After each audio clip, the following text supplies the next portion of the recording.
All right. So I'm Josh. I'm C Syrup. Who am I here with? My name is Ethan or Tito, and I'm a game developer from Canada, and I'm making a game called PIGFACE. Hell yeah. So how's it been? How are you feeling?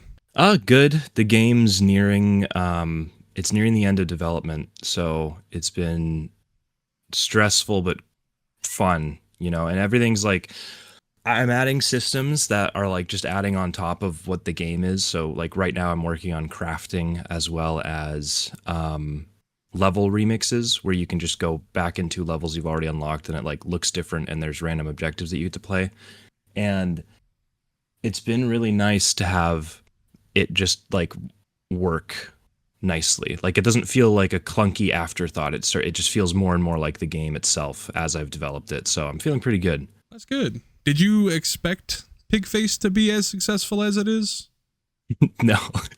No, Really? not at all. Not well. Okay, there's two ways that I look at this. One is I thought Pigface would be a pretty safe bet in terms of like a first game because it has guns in it. It's a first person shooter. It's like violent and kind of flashy. So like it's easy to sell to people because you can kind of just look at it and be like, "Oh, I know exactly what this is." And it's Yeah. fun. But the second thing is I didn't expect it to do as well as it's been doing. Like it's doing okay, and I think I'm only going to get like a full understanding of how well it's done once the game's in 1.0. Because currently, like with early access titles, it's hard for people to, I don't know, drum up conversations around it or see videos or anything like that because the game isn't done. So I feel like if there's anyone um, thinking about wanting to make videos or stuff about the game, they're either waiting for it to be finished so they can like analyze the story or just play through it and narrate their experience. Um, or I don't know, like it's weird. It's like in a middle ground. It's not done, so I don't have a full understanding of how well it's doing. But for what it's worth, like the reviews right now are overwhelmingly positive, and it's been solidly that since release, early access release, and I'm like kind of I was expecting more negativity, I guess, because there's a lot of things in the game that aren't even up to my standard. Like I still want to work on, but because of time and the scope of it, and me being a single developer, it's hard. Um, but I don't know. I guess that might be just like the disconnect between me viewing games as a developer and then people viewing games as players. So I guess I've made something players want, and I don't know exactly how, but I'm happy that that's the case. Yeah, from a player's point of view, I think it is one of the better indie FPSs I've ever played. Legitimately. Oh, well, that's good. I'm glad to hear that. It's Thank actually you. so much fun. It's like it's fun, it's replayable, it's good. There's Mm, no other way to say it. It's just a yeah, solid shooter.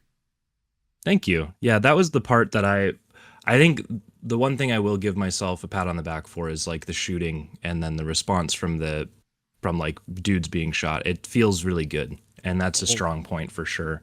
Um, and I'm really good that got carried across. And I like how you said that it's just fun too, because that's my entire like I don't know design philosophy with games is I just want to make something fun.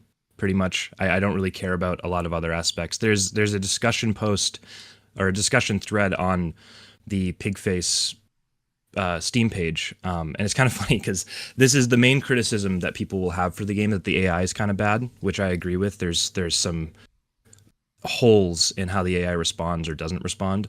yeah. Um, but the conversation on that thread specifically devolved into whether or not the game's like an immersive sim or not, and like it started getting really heated, and people were being kind of mean to like other people, and I offered my 2 cents where I'm like, guys, I'm just making a thing. Like I don't know what this is. It's not even like, to me immersive sim's kind of a design philosophy, and I apply a little bit of that to what I'm making, but also it's just like with this crafting stuff. I'm not looking in a document to see like, okay, how did this game do it, how did blah blah blah. I'm just like, how would I feel like this makes sense in the game that I'm setting up? Like how can it be fun to engage with while also just being kind of interesting, and like how does it make people, I don't know, like explore levels more to get crafting components. Like that's the goal behind that, but I'm not, you know, trying to design it a specific way. I'm just trying to make it all work, because it's this big mess. It's like this is the dumbest comparison, but you know the house from Hello Neighbor? I just think this giant fucking ramshackle thing. That's what the game is. So it's weird. I mean, but that's what it is. From the outside, not seeing any of the coding, not knowing any coding, it seems pretty solid. So it's kind of funny you say that. I would have had no idea. Yeah, it's such a mess. Like currently, this is one thing that I actually really do need to fix at some point. So when enemies spawn, they have 3 different personalities, and they're not like super crazy, but like it's defensive, aggressive, and default. And if they're defensive, they like, specifically for melee enemies, they're going to try to run away from you if you're too close and like hide behind corners and stuff. But if you get close enough, they'll pop out and try to hit you. But there's some bug in the code right now, and it has been for the last couple months, where one of the personalities for melee enemies, they like kind of just stutter walk at you, and they don't really attack at all. And it's weird because no one's pointed it out, even in that thread where people were like, oh, the AI is bad. I don't think I've noticed that myself. Yeah, that's because the thing is, it's the things that players notice versus developer are completely different. And it's very, very odd. But yeah. Yeah. I want to go back to how you were saying how you're just trying to make something fun, and that's like the main goal of it, I guess. Yeah. Even with you saying that, it's kind of odd to hear that, because the atmosphere in the game is really good too. Like the atmosphere, the music, it just blends together so well. Yeah, I guess like maybe making it just for fun isn't necessarily the right word. Because I think like part of what fuels me to keep working on the game, because I'm the only one actually, like if I died, this game would just be as it is now forever. It would not get worked on at all. But what I try to do to make working on it fun is I want to connect it to, I don't know, some broader thing where specific, like if you look at the map suburbs, for instance, and you like look out of this towards the skybox and kind of look around outside the map, I want it to give a sense of like lived in scale, that like if you were to click on the map or look at the map and then go into the level, you can kind of plausibly see like, okay, yeah, this makes sense. I can see where like the city is from this perspective. I can see where the turns in the road line up with this spot on that world map. So like the Sunset Motel as well, I tried to put it on the map where it was lined up at like an intersection, so that you can you go into it, but then you feel like you're just at a specific part in this world rather than a level. And that's one of my favorite things in games, is like the immersion. So feeling like there's something going on behind the scenes or outside the playable area was another huge like thing that I wanted to get across. So all this to say is like, I'm glad you picked up on the immersive stuff and the atmosphere, because that's the driving force that makes me really want to work on this a lot more and make it feel like it's part of a world. Yeah. Especially when I played the suburbs level for the first time on like the beach, where you can see, you know, basically the city out in the distance. I was like, holy shit, this is like an industrial hellscape. Yeah. It's like pretty, every it's level's kind of like grungy like that, and I love it. Yeah. Yeah, as the game has been developed more and more, I'm also fleshing out the lore internally a lot more. Like, I forget what I was listening to some podcast recently, and it was Creepcast, and they were talking about a story they were just reading and really liked. And one of the things that one of the hosts pointed out was that if you include these like small details in a story, or in this case a game, and they like in the context that you're reading it or seeing it, seems like a little bit, but they imply that there's a lot more going on outside of the fact. It's like knowing that the author has, or the creator of the story or the game or whatever, has a whole world that they're kind of just picking pieces from and showing you, rather than like the other way around, where it's like, this is the entire world and this is all it is. There's just a lot more going on outside of that, which I hope carries across. Yeah. Like it feels more like. Mhm. Here you go. You go. Okay, I was just gonna say, especially since there's a lot more lore stuff that I've been workshopping behind the scenes. But what were you gonna say? It feels more like you're a piece in the world. You're not the world, if that makes sense. Yeah. It's hard to put into words without running around in circles, but I'm sure it's something that a lot of people can detect whenever they see it or bearing witness to it. It's in so many things. This is weird side tangent, but it's something that always ate away at me with animated movies when I was a kid, like really early ones. There's specifically, I guess this isn't an animated movie, this is stop motion, but there's the first Wallace and Gromit movie, or short, I guess. It doesn't have any characters aside from the main characters, and it made me feel really weird and like alone, and like I was watching a dream rather than watching like a little world with characters running around in it, and it freaked me out all the time as a kid. So I don't know, just the supplemental details of like a city in the background, or lights that are just moving for some reason, or little people that are dancing on the roof of the main menu or something like that. All those tiny things work to make it feel larger than it is. Yeah, like even in Exit's apartment, like you can go onto the balcony, you can see the trains going. Yeah. It feels like a lived-in world. Yeah. I'm really glad it does. And the thing is too, it doesn't even require too much work. Like, I remember when I made those things, it was kind of like a spur of the moment decision where for like an hour I just kind of messed around making some like random events that would trigger, where like the trains would go by randomly, and then like the sounds in the adjacent apartment would be different every time you spawn into the apartment. Like sometimes it'll be a guy playing a violin, sometimes a TV show, sometimes it's a couple arguing. But yeah, I remember when I first got it working, I was like, oh shit, this like feels like a place. This isn't just an empty scene that you're kind of sitting in that's just there to be the map, and then how you go to levels. Yeah, which I think is awesome. And I think you did a really good job at it. Thank you. Because it doesn't just feel like, oh, this is like the hub world or whatever, you know? This is where I pick where to go, or I buy things. Yeah. It Yeah. feels like it makes sense. Yeah. Like it feels plausible that Exit would just live there, regardless of you playing the game. Yeah. So I did want to ask you, from the start of making PIGFACE, do you know where the story's going? Yes, I do know where the story's going. There's a couple. So I know where the story, I kind of know where the story's going for the game itself. There's two outcomes or endings that one of them is a little bit more ridiculous, and one of them is a little bit more like expected, or what's the word? Generic. But I want to see if there's a way I can do the one that's a bit more ridiculous, in a way that's plausible. Because the thing is, the story of PIGFACE isn't really like, you don't have to engage with it at all. And it's great because it gives me a lot of excuses where I'm like, well, Exit doesn't need to know, so you don't need to know, the player. So I can kind of just make up whatever I want. But I still want it to have like, I want there to be gratification if you do pay attention to the story. And I think there's a way that it can work while also being like something not expected at all by the player. And then the second thing is that I have a pretty big plan for like, I don't know, all the games I want to make are going to technically take place in the same world.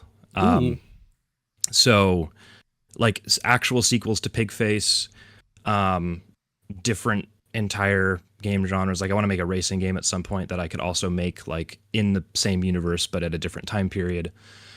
There's an RPG I want to make at some point in the far future that'll also take place in the far future, where like it'll just be, you know, you'll see the bones of the city that was there. And then there's this potentially might be the next game that I work on, but I really need to figure out if I want to. It's very inspired by Prey, and of course like Dishonored and stuff, like those classic immersive sims. Yeah. And do you want to hear some of like the background lore that's not in the game, really? That's just more of story stuff? Yeah, of course.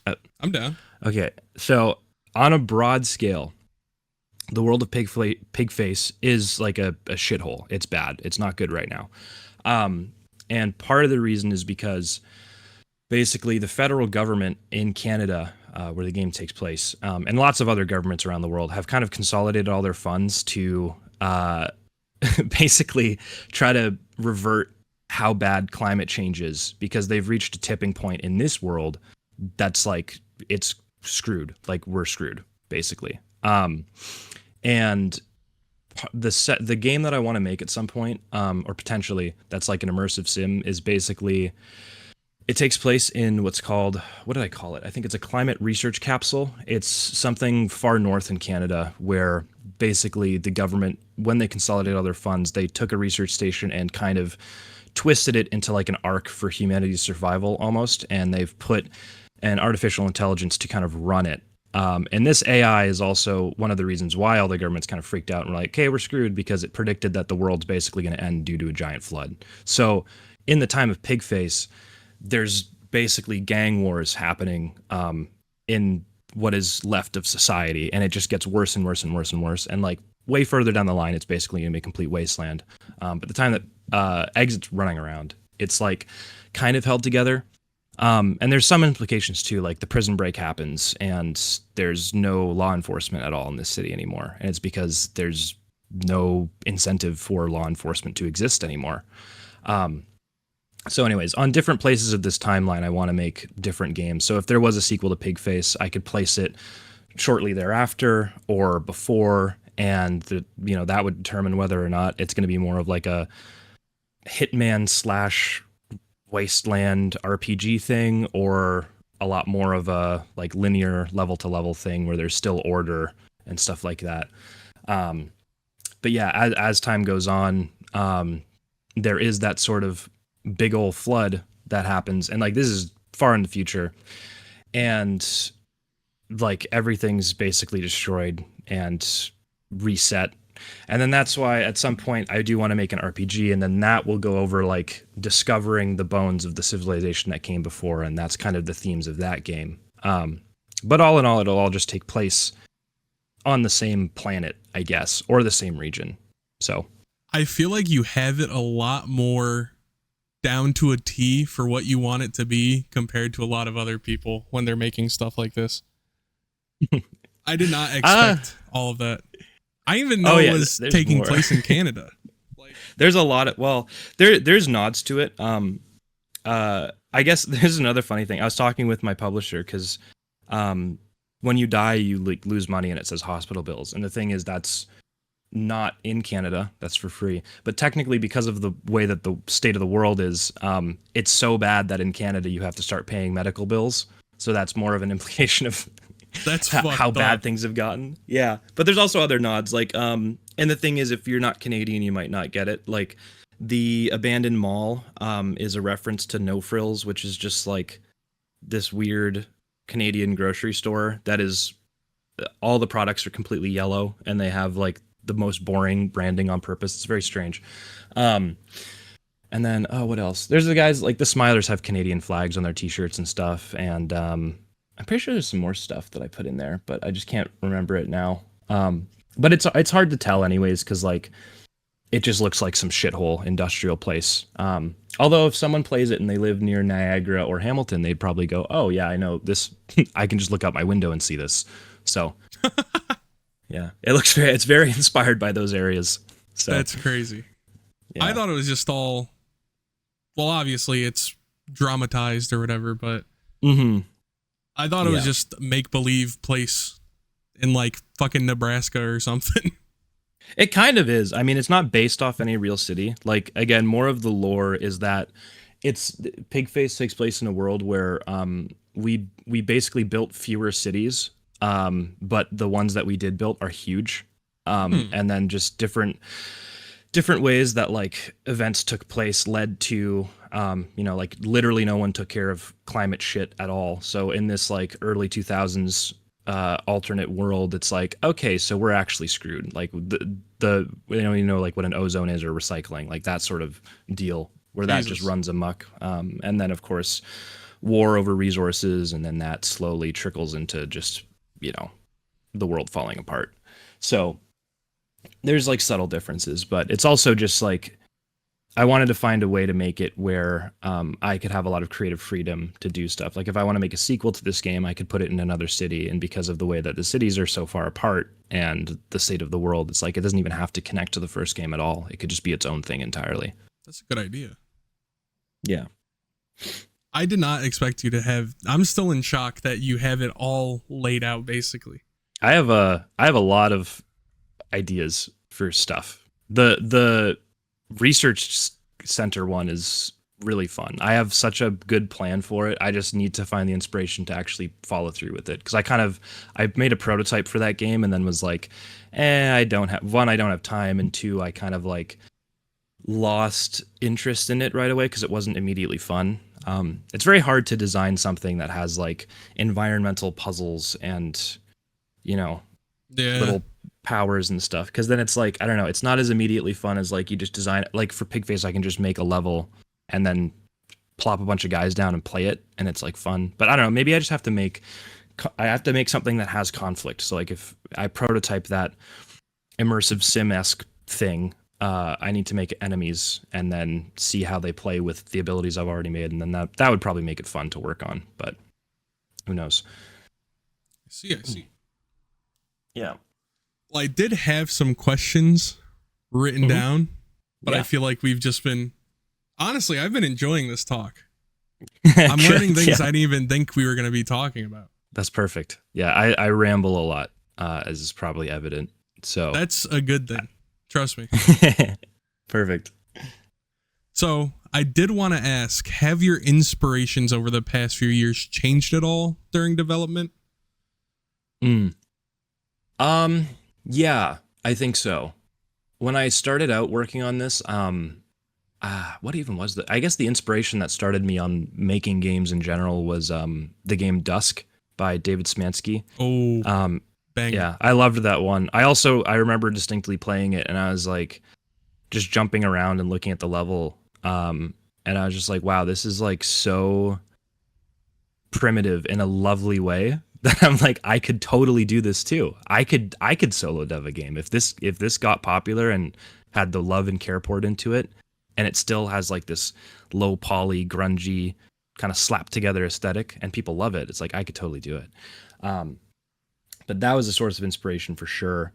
Manhunt as well was a pretty obvious one, and it's only like it's a shallow inspiration. It's like the aesthetic of it pretty much. Yeah. As well as like grindhouse films, because I haven't really seen too many, but like Texas Chainsaw Massacre, Death Proof, the just simple ones. Brawl in Cell Block 99, I think, is another one that really was fucking awesome. And it's mostly just the color grading and tone, like the way they did shadows in those movies, and it just helped influence the style a lot. And I think a really obvious one as well is just the Source engine in general, and like old Source games. Those always were like my favorite visually, and how they controlled. There's just something about them where there's like this perfect marriage of realism and video game, where the textures are based on real life, but you're very clearly playing a game. So you just have this nice feeling playing with it. It's like you're playing with action figures. It's weird, but I love it. I kind of see what you mean by that with Source engine games. Yeah. Yeah. There's something about it. And like, it also helped me figure out how to texture things as well, because early on I was like, oh God, I have to like make all my own textures for this. Like, what the hell? And then I was like, wait a minute. I can just go on Wikimedia Commons and then get a picture of a real thing and then just plaster it onto a model. And then it made the process so easy. And then I, of course, found a bunch of other texturing websites that were just photographs people would take, and then were like, this is public domain, or, CCO license, blah, blah, blah. And it's like, it's just so easy. You can just take a cube and put a brick texture on it, and it's like, perfect, game ready. Now it's a brick. Good. Yeah, exactly. Now it's a brick. Badass. It is kind of bad. It's fucking, when I figured out like the style, because I was like kind of humming and hawing over like, how do I want this to look? How do I want the fidelity to be? Like I would model a sink, and it was like a bajillion polygons. I made it like really realistic or something, and it just looked like garbage. You were pulling I think it's Yandere Dev, that game that's never been released. Yeah. It's just something like, because I don't know how this stuff works. I'm coming at this all as a complete beginner. Like, I'm self-taught. I don't know what I'm doing. So I was like just trying to figure out how, like, what to do. And then when I found the photo texturing stuff, it's like, it really is, you can just put a texture of a brick on a cube and now it's a brick wall. It's the same thing where it's like, just give it like the general shape of a sink and texture it right, and it looks like a hyper realistic sink. It doesn't need to be anything else, because it's like I have that low poly aesthetic that I'm working with. So it does so much heavy lifting, like the textures. So it's a very fun workflow, and it's also like realistic for a single developer to do. I see. So you would say while making the game, you were learning a lot of game dev stuff along the way? Like, you didn't come into it having the knowledge? I started teaching myself how to code in 2019, and I worked on a game with some friends, my friend Chris and my friend Charlie, called Vermilion, and it was going to be like this boomer shooter that took place in like a Russian military base, and you were a bioweapon and you had to escape out of it. And it was pretty bad. It was like us figuring out how to do things for the first time. And also, like, there was no financial incentive to work together, so that fell apart, and it was mostly just me carrying it along, because I was like, I really wanted to learn, but these other guys were like, hey, I have computer science classes I need to work on, and then the other guy was like, we're not even in the same area, so yeah. I think he was still in high school. I was still, but anyways, yeah, it's been a journey of self-teaching, and it's funny, the character controller in PIGFACE is still the one from that old project Vermilion. Like, when I opened that project, I just copied it over, and that character controller itself is a very modified and super janky version of Danny Dev's physics-based character controller. It's like a tutorial he released on YouTube in like 2017 or something. Oh my God. Yeah, so it's just been cobbling stuff together, and like recently for this new update that we're doing, that is level remixes and crafting, I've gone back and initially the game had hold on, I stuck my throat. Oh, good. Something early on, the first couple levels had baked lighting. Do you know what baked lighting is? I've heard the term thrown around, but I've never really looked into it. Okay, the basics of it are like, you put all your lights in a scene, right? Yeah. And then you click a button and you wait for an hour, and it will just overlay all this lighting information as a texture on top of all your models. And it's a really neat way of doing stuff if you know what you're doing. I don't know what I'm doing. So all of the like light maps for different objects were like different sizes. Like, you would have a box that had like just this giant like light stain over it, because it was just the texture, the light map size for that specific object was like super tiny for some reason. And it was all over the place and just weird. And recently I've just like undone some of that work and switched over to all real-time lights that just will display the lighting information at runtime. And then the reason that is because when you remix a level or click the button to remix it, it'll just change how it looks. So that doesn't work with baked lighting, because I would have to like either rebake lighting on a new level, and then you would have to go to that one. But I wanted all the levels. I want the file size of the game to be small. So now everything like updates when you spawn in. So like, if you go into a level for the first time, it might be rainy, and then if you play the remix version, you'll go in and it's like, oh, it's sunny and it's at sunset and it's like all orange now instead of dark. So it's like a nice clean way of doing it, but it's taken me so long to figure out lighting, and like, it's such an irritating thing. Like, for the longest time, if you have a fuck ton of lights all surrounding an object, like more than 6, it starts to lag the fuck out of your game, even though it's just one object. I don't know why, but I've had to go through so many levels and been like, why is the performance so bad? And it's literally just because the range of my lights is like way too large for what they need to be, or something like that. It's just weird. So all these things I have to learn, there's quirks of the engine, as well as programming, all sorts of shit. But like, as time has gone on, I've gotten a lot better at it. So it feels really good to be able to see that progress. And like, right now, this week, I have to basically make all the different levels that are already in the game have a remixed version, and I'm already halfway through, and it's only like Tuesday. So it's like I wouldn't even be able to do one of those things like a year ago. So it feels really cool. That's pretty good. Yeah. Yeah. I feel like nice. a lot of like, whether it's like documentaries on YouTube, films, like, I feel like when it's a project where people can learn as they go, it always turns out better than someone that's just like, okay, I know exactly what this is going to be. I went to like film school. I know all these sets of rules I have to follow to make it a quote unquote good film or whatever. But I feel like when you can go in and basically mess around and learn as you go, it's a lot better. Yeah, I agree with you. I think there is I forget where I heard this from, but I know I'm borrowing it somewhere, but like I also just believe it myself and I've taken it to heart. When I mentioned that like I'm inspired by Manhunt, like I haven't played those games at all, but I think there's something really special that happens if you're inspired by something that you don't fully understand.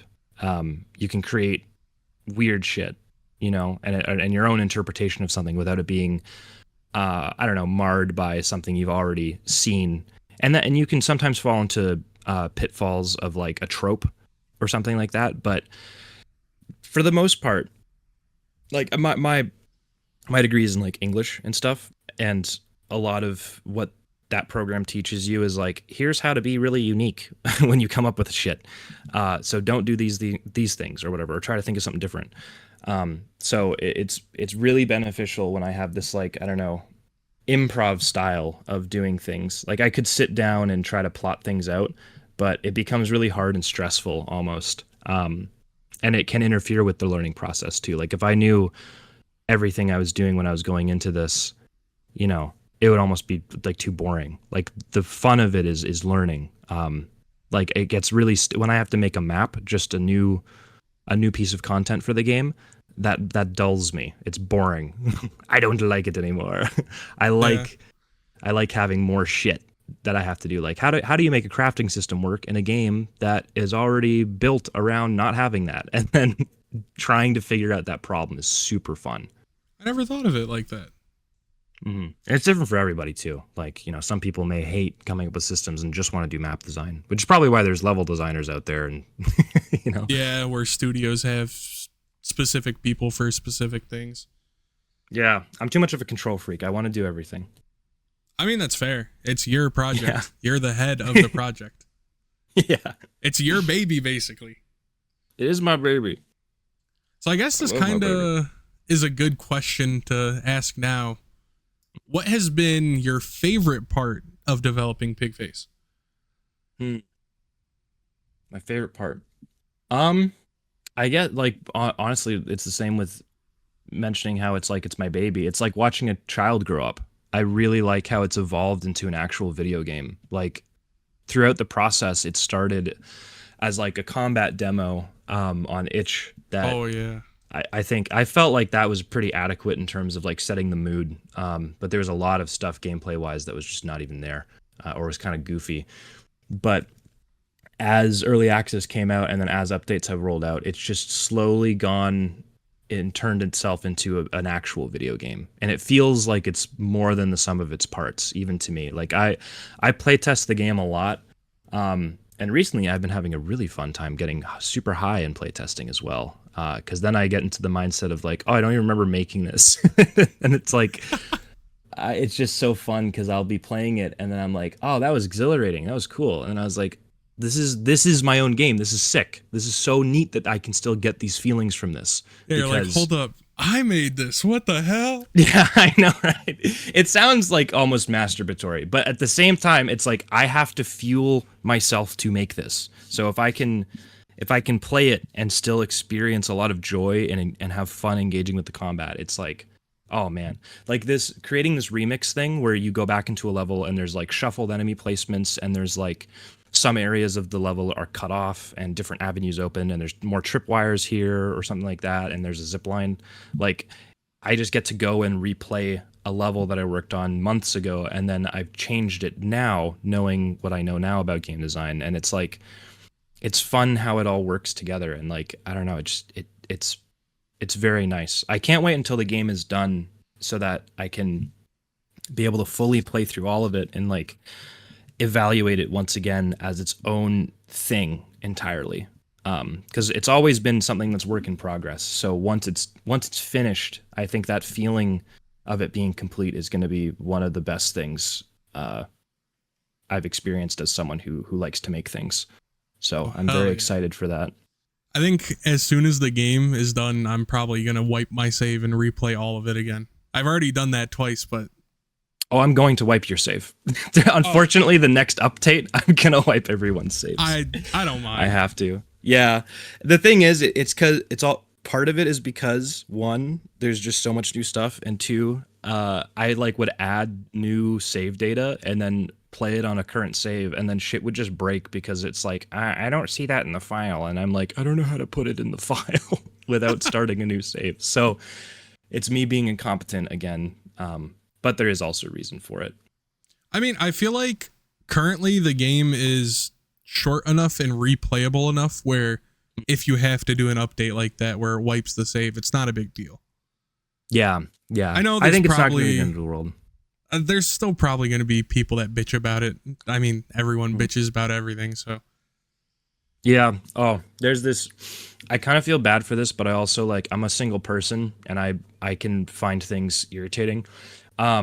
There's like this one review on the game and it's a negative one, and it's someone like in all caps screaming about how I haven't had added the accessibility option to not have the character's camera move, like lean left and right when you're moving, and they'll continuously edit it each time there's an update to say it's still not here, it's 2026, fuck you, like shit like that. And like it just pisses me off to the point where I'm like, dude, you could just like ask me nicely. There's so many other things you could do, but that just there's some that are just people complaining. But it's just like whatever, you know. Especially when it's like a solo dev, I've never understood being like, hey, you fucking idiot, why isn't this in the game yet? I know. What is wrong with you? It's like you can ask nicely, like you don't have to be a menace about it.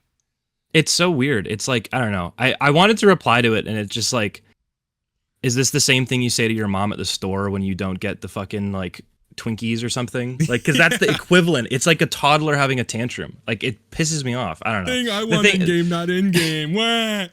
Exactly, yeah. There's another piece of advice from a friend.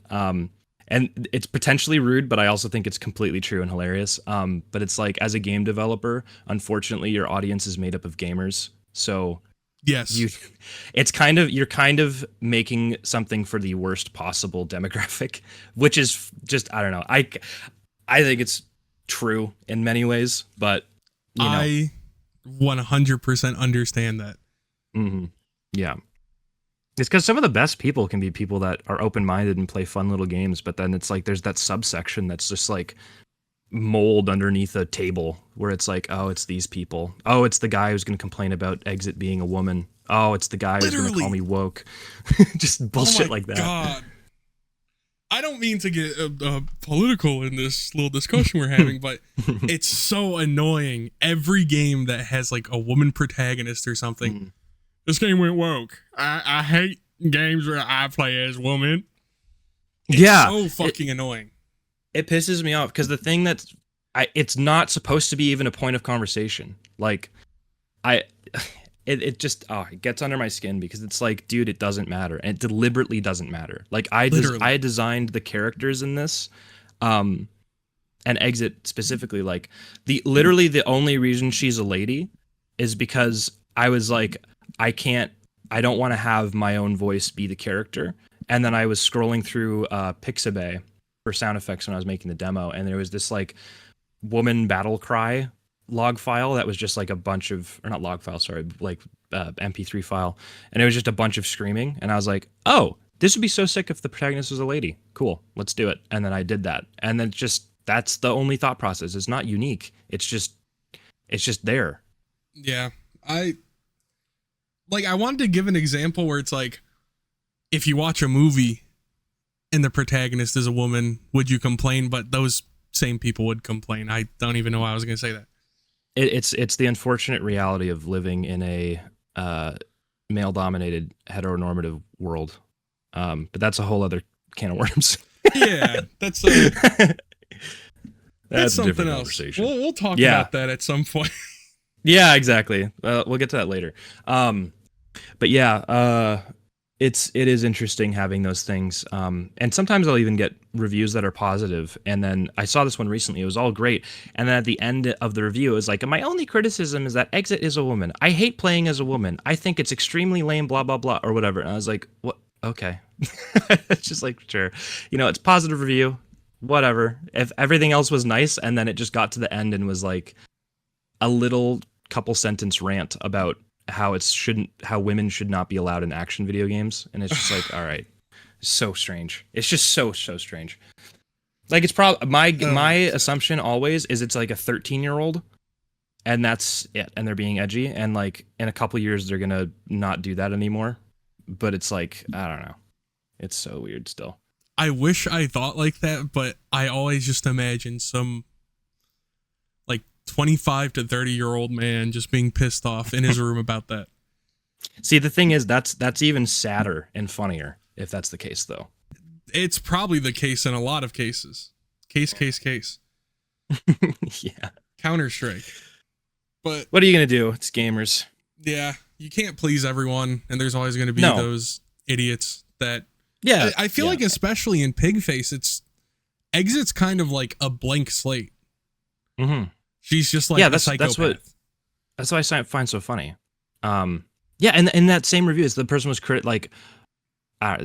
were like, I hope all the slur for trans people were happy that you could have the painted nail outfit, and it's just like, what? Like, why? It adds nothing. Like, it's so, the thing that gets me is it's external to the game entirely, which is funny to me, because a lot of the time, people who have critiques of these sorts of things are always about like, oh, I'm not immersed, I'm blah blah blah. That's your own worldview influencing how you're viewing the game, when in the game itself, in the context of the video game, it doesn't fucking matter. So it's a you problem. That's what gets me. That's what gets me about it. Another thing about that I don't understand is they'll have like such a big issue playing as a woman, but in PIGFACE, some of the enemies are women too. But I've never seen anyone talk about how they have an issue with like women being enemies. But it's like, as soon as you're playing as one, that's a problem. I don't get it. I think part of it is because of just like a lot of those takes lack any form of nuance. So I imagine it's someone who, like, if it's running around and shooting a gun, they don't even process who they're killing. It doesn't even register to them.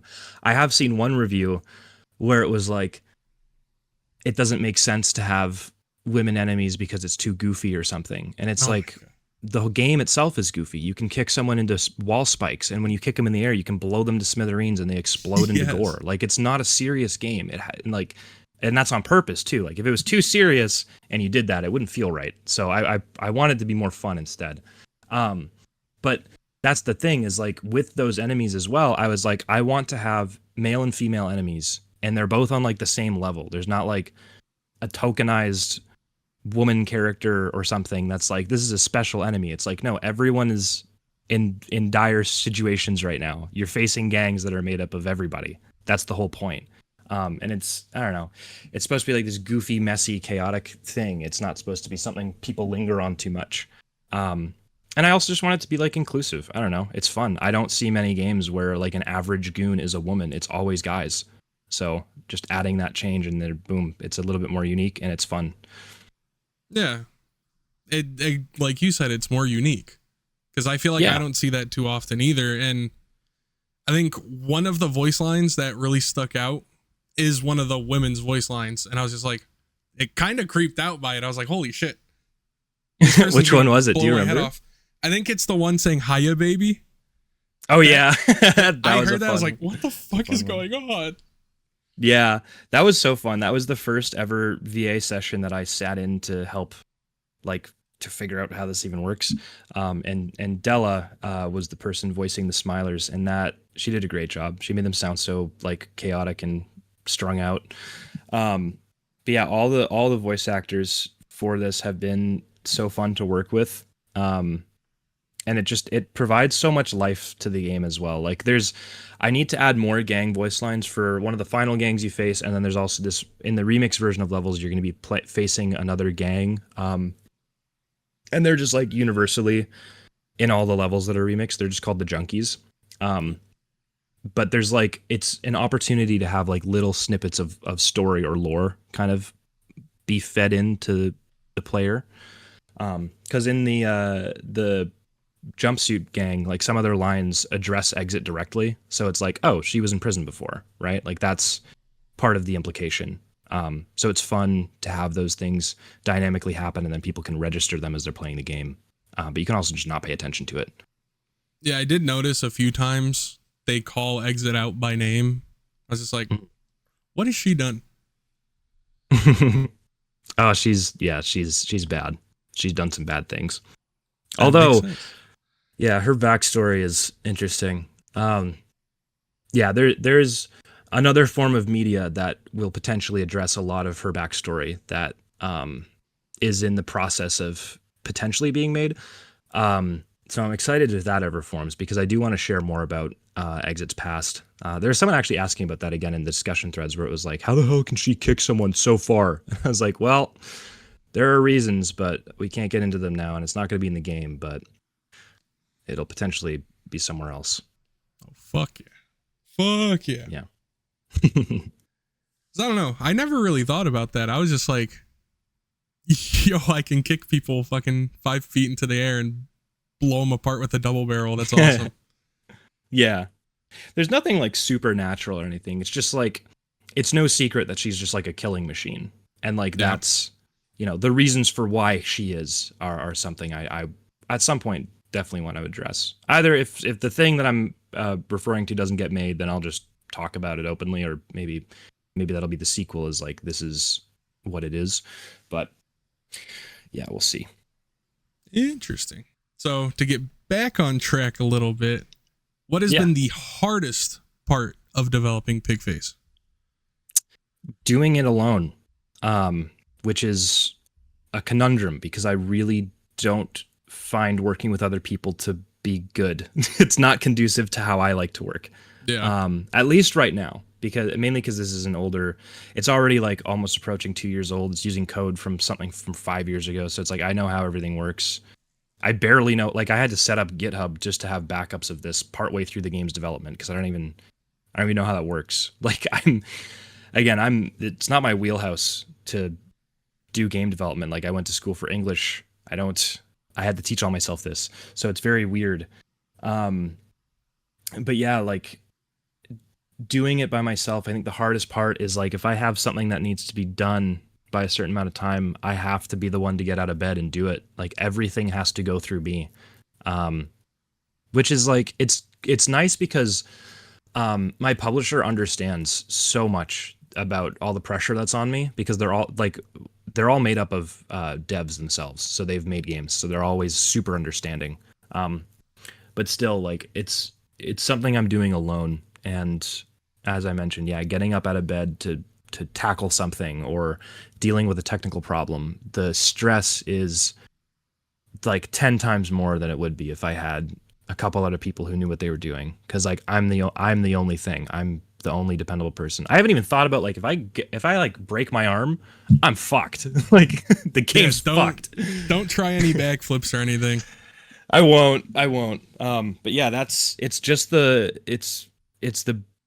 the personal responsibility. And as much as I love it, I also hate it, because I have to do everything. So, yeah, just getting to that finish line. It's always going to be the worst part, but eventually I'm going to get there. I realized a while ago that like, it's the same way I write essays for school or do assignments, is that like, I need a couple days to just sit around and like blow into a paper bag and be like, oh God, oh Jesus, oh Christ, how am I going to do this? And then magically in the last couple days, I'll just figure it out and improvise a solution, and then it's fine and it works great. So it's weird being comfortable with having a deadline or something and being like, I'm going to stress the fuck out and play Overwatch for an entire day. Then like the next day I work for 12 hours straight and just get it done. I don't know. There's no rule to it, but you have to find what works. Like that's another thing for people trying to do stuff by yourself. You have to like eschew all other suggestions about how things need to be done, and you need to find what's comfortable for you and how working can work well for you. Like I've started now, because I do this full time. I'll get really exhausted at like 2 or 3 p.m. And before I would be like, I have to sit here and kind of push through it and try. And now I'm just like, fuck no, I'm going to go take a nap. I'm my own boss. I'm going to nap for like an hour and then get back up and start working more. And it works well because my girlfriend comes home at like 7 because she'll go to the gym. So, you know, that method works for me, and it's not a normal like 9 to 5, but it's helped me with my energy as well as just being healthy. So honestly, that's what's up. Mm-hmm. But yeah. I don't think I used to be that way where I'm just like, oh God, how the fuck am I going to do this? Like editing videos and stuff. It's like, I don't know how I want this to turn out. I'm just going to sit here and like binge watch like videos on YouTube and see if I can get any inspiration. Yeah. And then I spent the entire day doing nothing. Where now I'm trying to, you know, pace myself. I'll do a few hours every day, you know, try not to just like, okay, I'm sitting here at the computer for 10 hours today and just only doing this. Yeah. Yeah. It is all about balance. I also believe there's something fundamental when it comes to creating, that you have to spend a lot of time inhaling as well as exhaling. You gotta breathe in good shit to be able to exhale good stuff too. Like if I was looking on like Wikipedia and shit at like weird bugs, and I was just researching a bunch of stuff, and I was like, this sounds pretty damn good for that RPG idea. And like, that's the inhaling part, and it's separate from anything I'm working on now, but it's like it's kind of like a creative fuel. And then the exhale part is just working on whatever you're working on. And like way before you were asking me about how like I don't know, like what was my favorite part of working on PIGFACE and like how it's been going on for however long it has. And part of it is that like I'll be researching something completely adjacent to anything, and then I'll try to find ways to like finagle it into what I'm doing now. So like even the smallest stuff, I just made a bunch of like metal barricades that look like they were kind of constructed, but not really.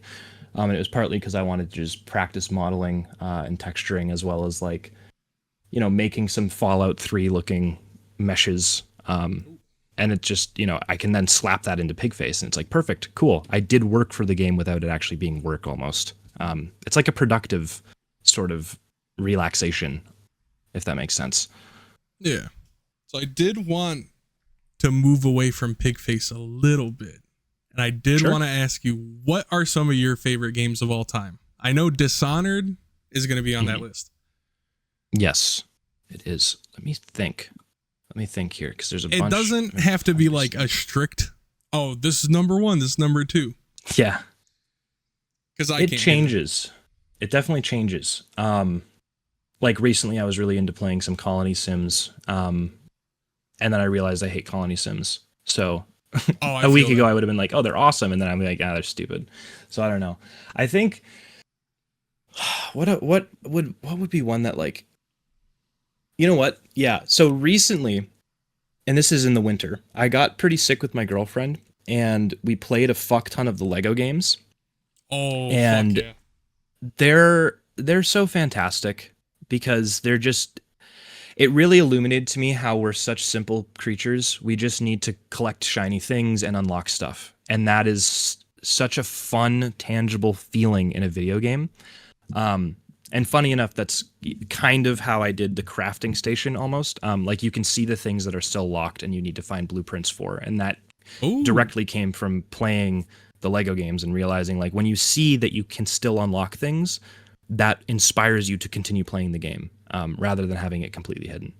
And that like Lego Star Wars specifically, like, you know, the classic first one, that will always have a special place in my heart. It's just so nice. I can hear the sounds in my head right now. Like I played it all the time as a kid. I think another one I was thinking about recently is Roller Coaster Tycoon 3 and Little Big Planet. Those two. Those two games, like they're like fuel for making your kid creative or ensuring that they're going to design like something someday. They're going to make music or write a book or make video games, because it's like, it's games that are purely about creating stuff. Those are like my favorite games of all time. I would say like for Dishonored, that one is mostly the atmosphere and how it can weave a story together with level design and also like leave it open while still being linear. So it's just like all these different ways that you can make something like so consistent and interesting, while not forcing anything. But yeah, the favorites of all time are definitely like Roller Coaster Tycoon, Little Big Planet, Lego. Minecraft should be up there too. I started playing that again recently, but recently I've also realized that I need like factories of some kind. I can't just make empty builds. They have to have a purpose. They have to have utility. Because I'll always like build a castle. I'm like, why did I build this? I can't put anything in it. So, but yeah, creative games first and foremost. Those will always be my favorites. I'm so sad that there's really nothing like Little Big Planet on PC. I know. It's so weird. It's like a missed opportunity. Yeah, that shit would go crazy. Like especially with the puppet and the little cursor. Yeah. Oh man, you could create so much stuff. You could be so intricate with level design. It's just it was a real gem. We were very lucky as a culture to have that for a brief time. That was a very, very good game.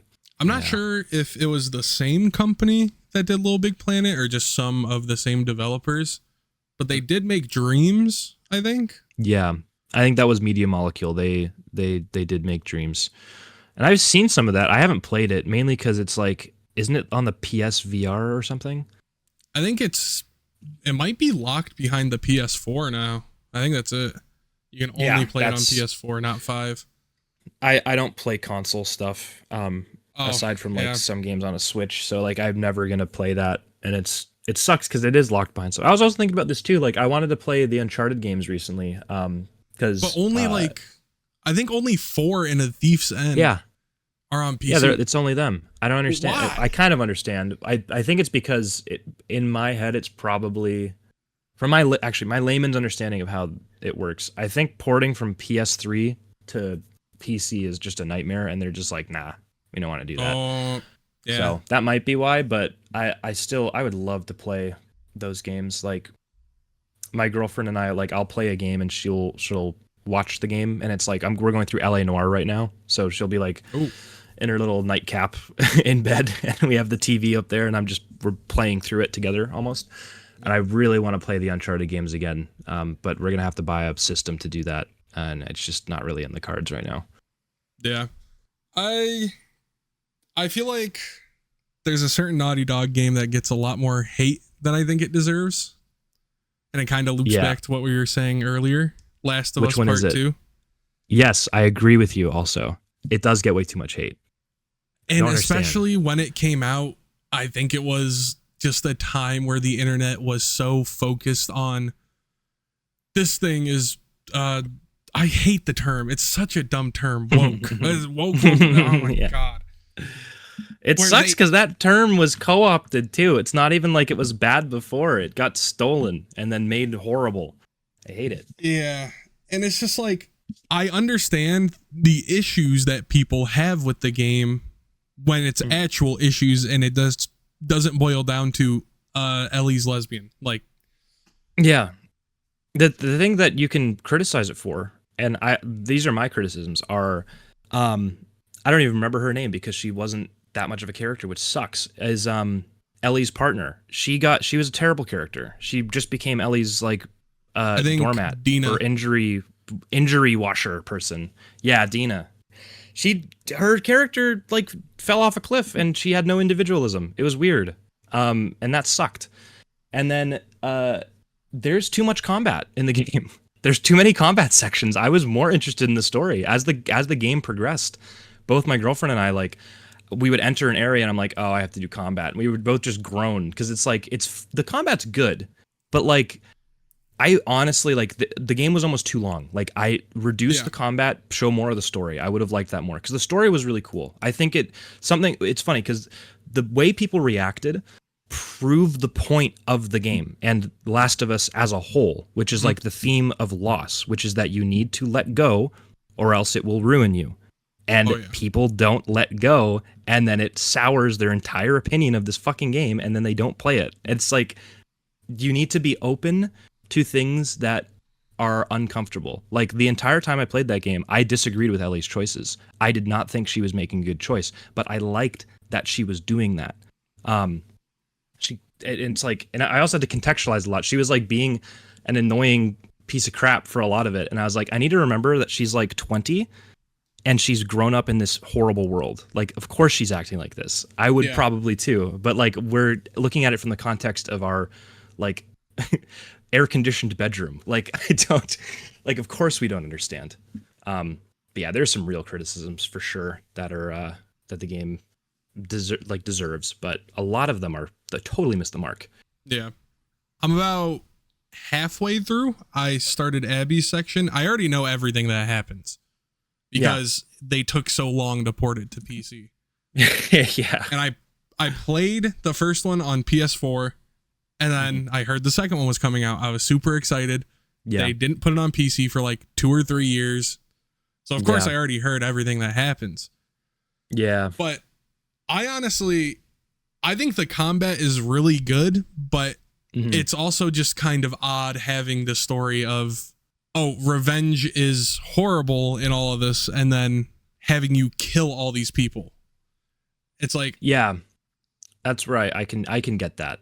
I just killed like hundreds of the what is the group called that Abby's part of? Ah, shit. Like they're not the like Fireflies the anymore. Or some shit. Yeah, it's like WLF. I think that's what they say. Yeah. I think it is the Washington Liberation Front. Yeah, that's what it is. Yeah. But yeah, that's kind of my main gripe with it. But I feel like the combat is some of the best third-person combat I've ever played. Yeah, but I am getting really to the point where it's like, I want to know what's going to happen more than I want to fight these like cultists. Yeah. There's a lot. And interesting. There's also like it's cool having that cult there. Like, again, it all culminates more as the game approaches the end, but you'll see how all the themes kind of mesh together. And I think they do it really well. Like, you already know the ending of the game as well, right? Like specifically the ending scene with Ellie and Abby. Yeah. I think one of the best things that the game does, and I love it when games or media do this, is it shows like the general health of a character reflecting their journey. Literally how when Abby's fucking bulking, you know that she's pissed and like pursuing this like revenge as hard as she can. But as she gets thinner or doesn't work out as much or is literally starved, you can see that she doesn't care anymore about revenge. She doesn't care that much about that. It's about something different. And it's really interesting to have that actual physical change in the character. And I think it kind of happens to Ellie too. I don't necessarily remember. It's just most obvious in Abby because she's literally built like a brick shithouse. So when that change happens, it's very jarring and noticeable. But it's just cool. And it's so funny too, because some people's gripes with it are like, oh, why is Abby this buff lady? That's stupid. And it's like, it's almost like it's a theme of the fucking game. Like, that's part of the game. It adds to it. It literally adds to it. It doesn't even take away. It's not even like a part that isn't worth mentioning. It adds to the story. I didn't even know she ended up losing the muscle. You'll see as it goes on. Yeah. I thought you were going to talk about how I think at the very end, I think it's Ellie loses a finger and she can't play the guitar. Yeah, she does. Yes. Yeah, she does do that. I remember that part. Yeah. Yeah, she loses a finger, and then there's another thing where people at the end were like, I should have been given the choice as the player to do the thing at the end. And it's like, no. No, you I kind of like that it's a set story. Like, exactly. You're not playing your story. You're playing someone else's story. Yeah. Like, granted, I understand that people's like, there's a lot of people that have the opinion of, oh, it's a video game, I should have whatever choice I want to make. But it's also like, it's a Naughty Dog game. You know what you're getting in. You're getting a Naughty Dog game. Yeah. A lot of their games are push forward and you're playing through a story. Yeah, and that's their strong suit. Like Yeah. player choice isn't their strong suit. If you wanted something that has, player choice, you play something that has an RPG. Like if there was a moment at the end of a story where you could make a choice, that's just, it feels bad. It feels Yeah. dumb. Like, cause then I remember Hunter, who's the owner of JetXP, was actually talking to me about this because he was like, "Hey, if you want to include a player choice in the story," and I was like, "I was thinking about it, but probably not." And he was like, "Hey, if you do, don't put it at the end because then people are just going to reload right before they make the choice and then just make the other one. It's going to mean nothing." And I was like, you know what? That's a really interesting way to view it from outside of a video game, but in terms of like narrative satisfaction, because then it's almost just like a little gimmick at the end. It's not really meaningful. I don't know how that would fix it for anybody. 100% correct, because I am playing Stalker 2. As soon as there's like, have you played any of the Stalker games? I have. I've played Shadow of Chernobyl, and then I played Stalker Anomaly for a while. Anomaly. It was fun. I like that mod pack. That's another thing where it feels like you're just a part of a world. You're not like the world. That's what I want to be able to do, something like that in like the PIGFACE universe. I would love to do something like that where you're kind of like part of factions and whatever. But anyways, what were you going to say about Stalker 2? But I'm pretty sure I'm like halfway through the main story. Yeah. There's a big choice you have to make. And I hate making these big choices in games. I'm not going to lie. Yeah. So as soon as like I heard that I was getting to this point, I was just like, okay, I'm going to put a save here. Yeah. Because the thing is, it's like, there's no right or wrong way to do anything, I believe. You can pull things off however you want, but like having big story beats that are decided by the player is like, it's got to be a really good reason that exists, or else it's just going to be stupid. Like, I don't know. Yeah. Like, and also it should affect the actual environment. Or else then it's equally pointless, like you get this big moment and then something happens, but then you can't even like interact with the change. It just feels hollow. Yeah. That's why I like how they put this big decision.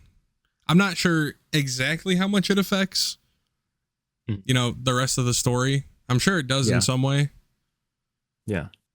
But I like that they put it like smack dab in the middle. It's not, I hate when it's the very end of the game and it's like, so who are you going to side with? And then you just watch a different cutscene. Yeah, exactly. It's like, that's not satisfying. Yeah. It's like, sure, I affected the story, but the story's over as soon as I make that choice. Exactly. Yeah, it's weird. It's weird how that works. There's other satisfying ways to do it though, like at the end as well. Like either Elden Ring or Dark Souls. Really the only difference in the endings is what you decide to do at the end, depending on what you've gathered up to that point.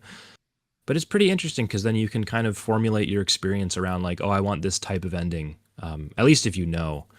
But that's a different thing, I guess. I will say there's a game I beat recently that kind of did it well, that I kind of liked. Is Ghost of Tsushima. Oh, interesting. Yeah, I've heard lots of that game, and my friend played it a lot. It is good. It is very good. But without getting too spoilery, you have to make a big choice at the end. But the end of that game doesn't just go like, okay, credits roll, you're done.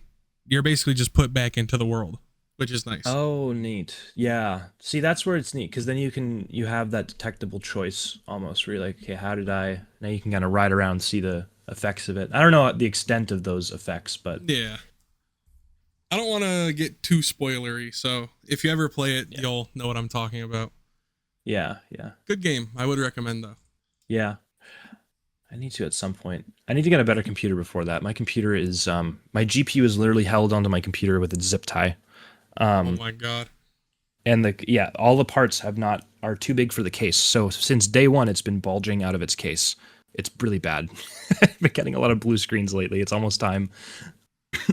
I think you gotta take some of that sales money, get yourself a nice computer. Wait a little bit until the fucking AI crisis is a little bit over. RAM's not $1 million.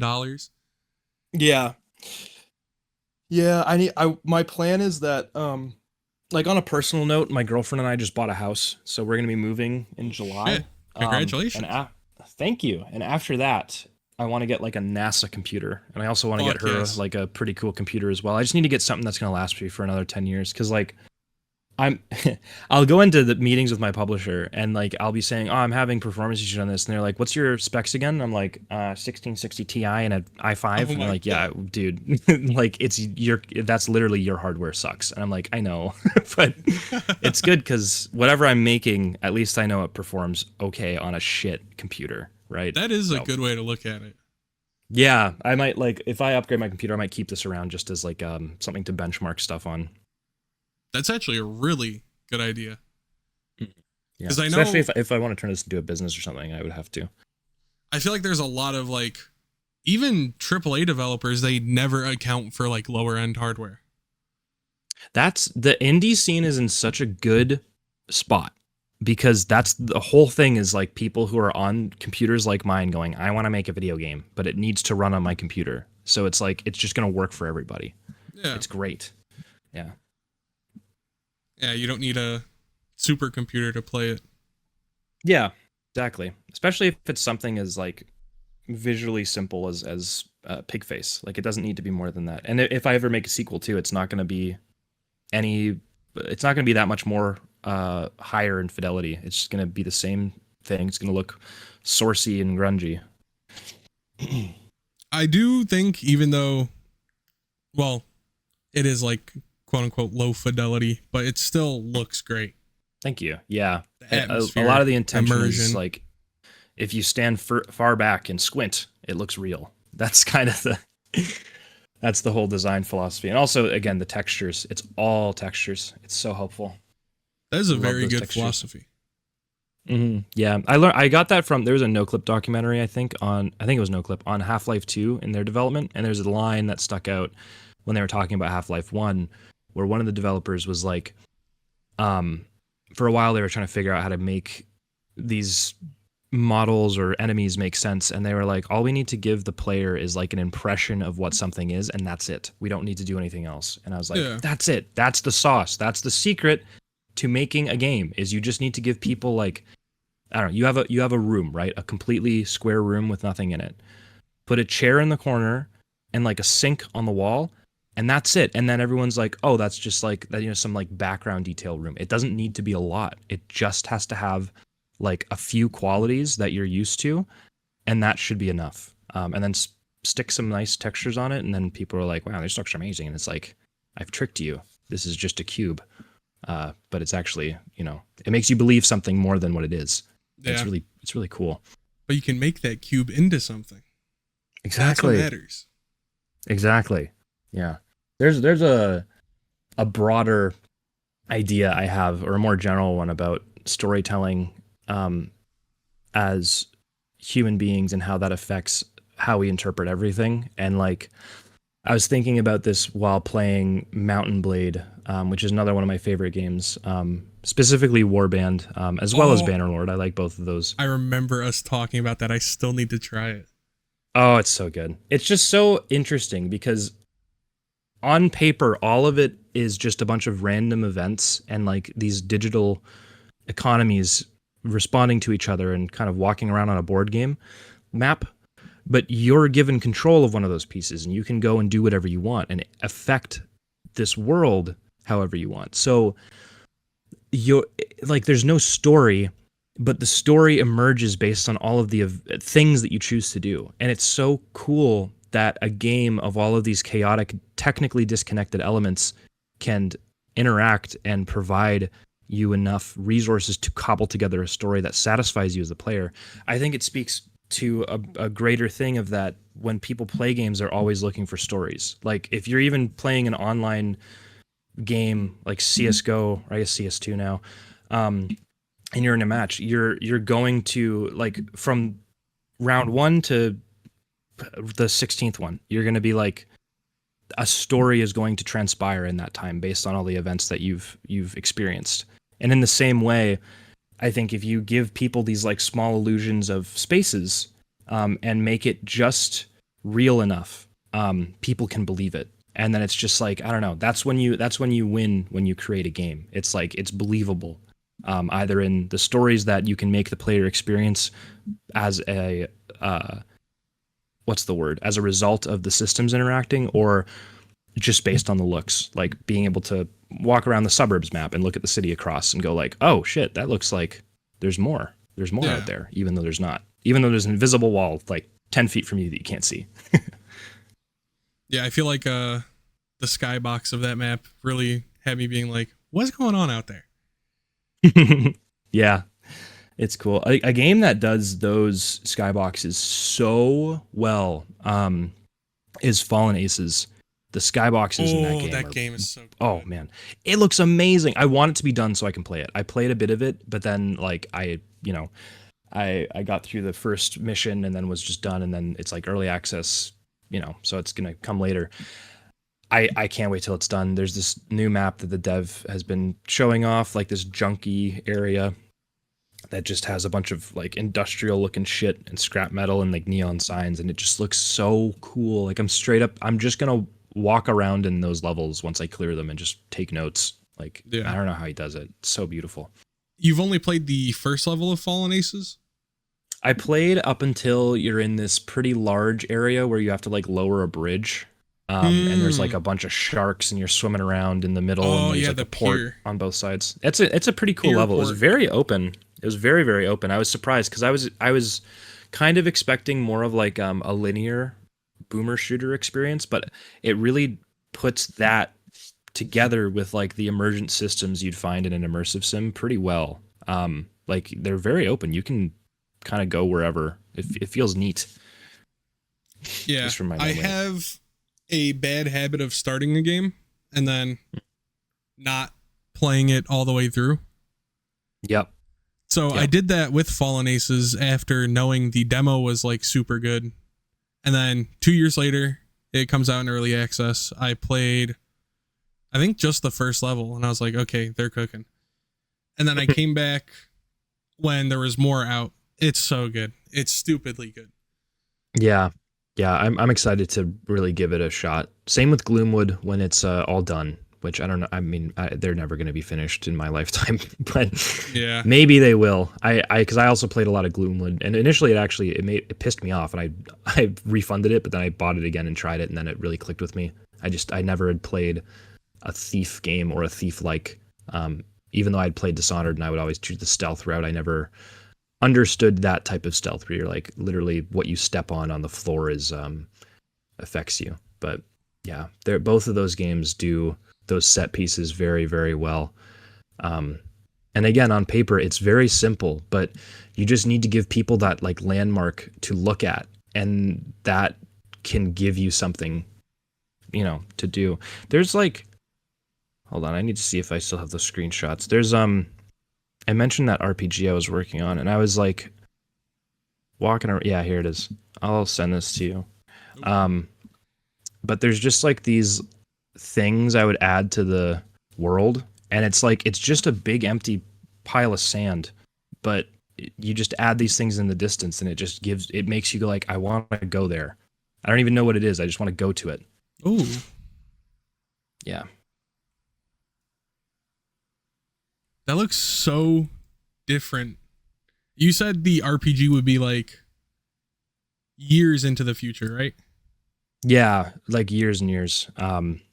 It basically, like the plot of that RPG, it's so funny. The planet that this everything takes place on gets so fucked. There's a whole flood that destroys everything, and then like years later, a civilization rises up, and then they literally get deleted by a passing sun, and then that's where this takes place. So you're in an RPG where it's called Dust World, and that's because everything's fucking dust. So you're walking around. Like there's a single lake that you can start in that's more of a swamp, and then outside of that, it's just harsh dunes and like completely ash-covered world. It's a lot like Kenshi, where it's just like so desolate you don't understand how people are surviving, but it's still there. And then you're kind of picking through the bones of a civilization that was there, was really advanced, and then disappeared. So yeah, I really want to work on it at some point, but I have to learn how to make an RPG first. So yeah, and I feel like that's a lot. Huge undertaking. Yeah. Although, honest, I'd be happy making it more of a simulation game where you're kind of just walking around. There's not really quests. It's just like, you can sit there and watch a bunch of flies get hunted by a giant bird, and then you can go hunt the bird if you want, and then you can also be hunted by like a carnivore and not even know it until it pounces on you and kills you. And then you're just like, oh, that was neat. And then that's the game. Valid. Yeah.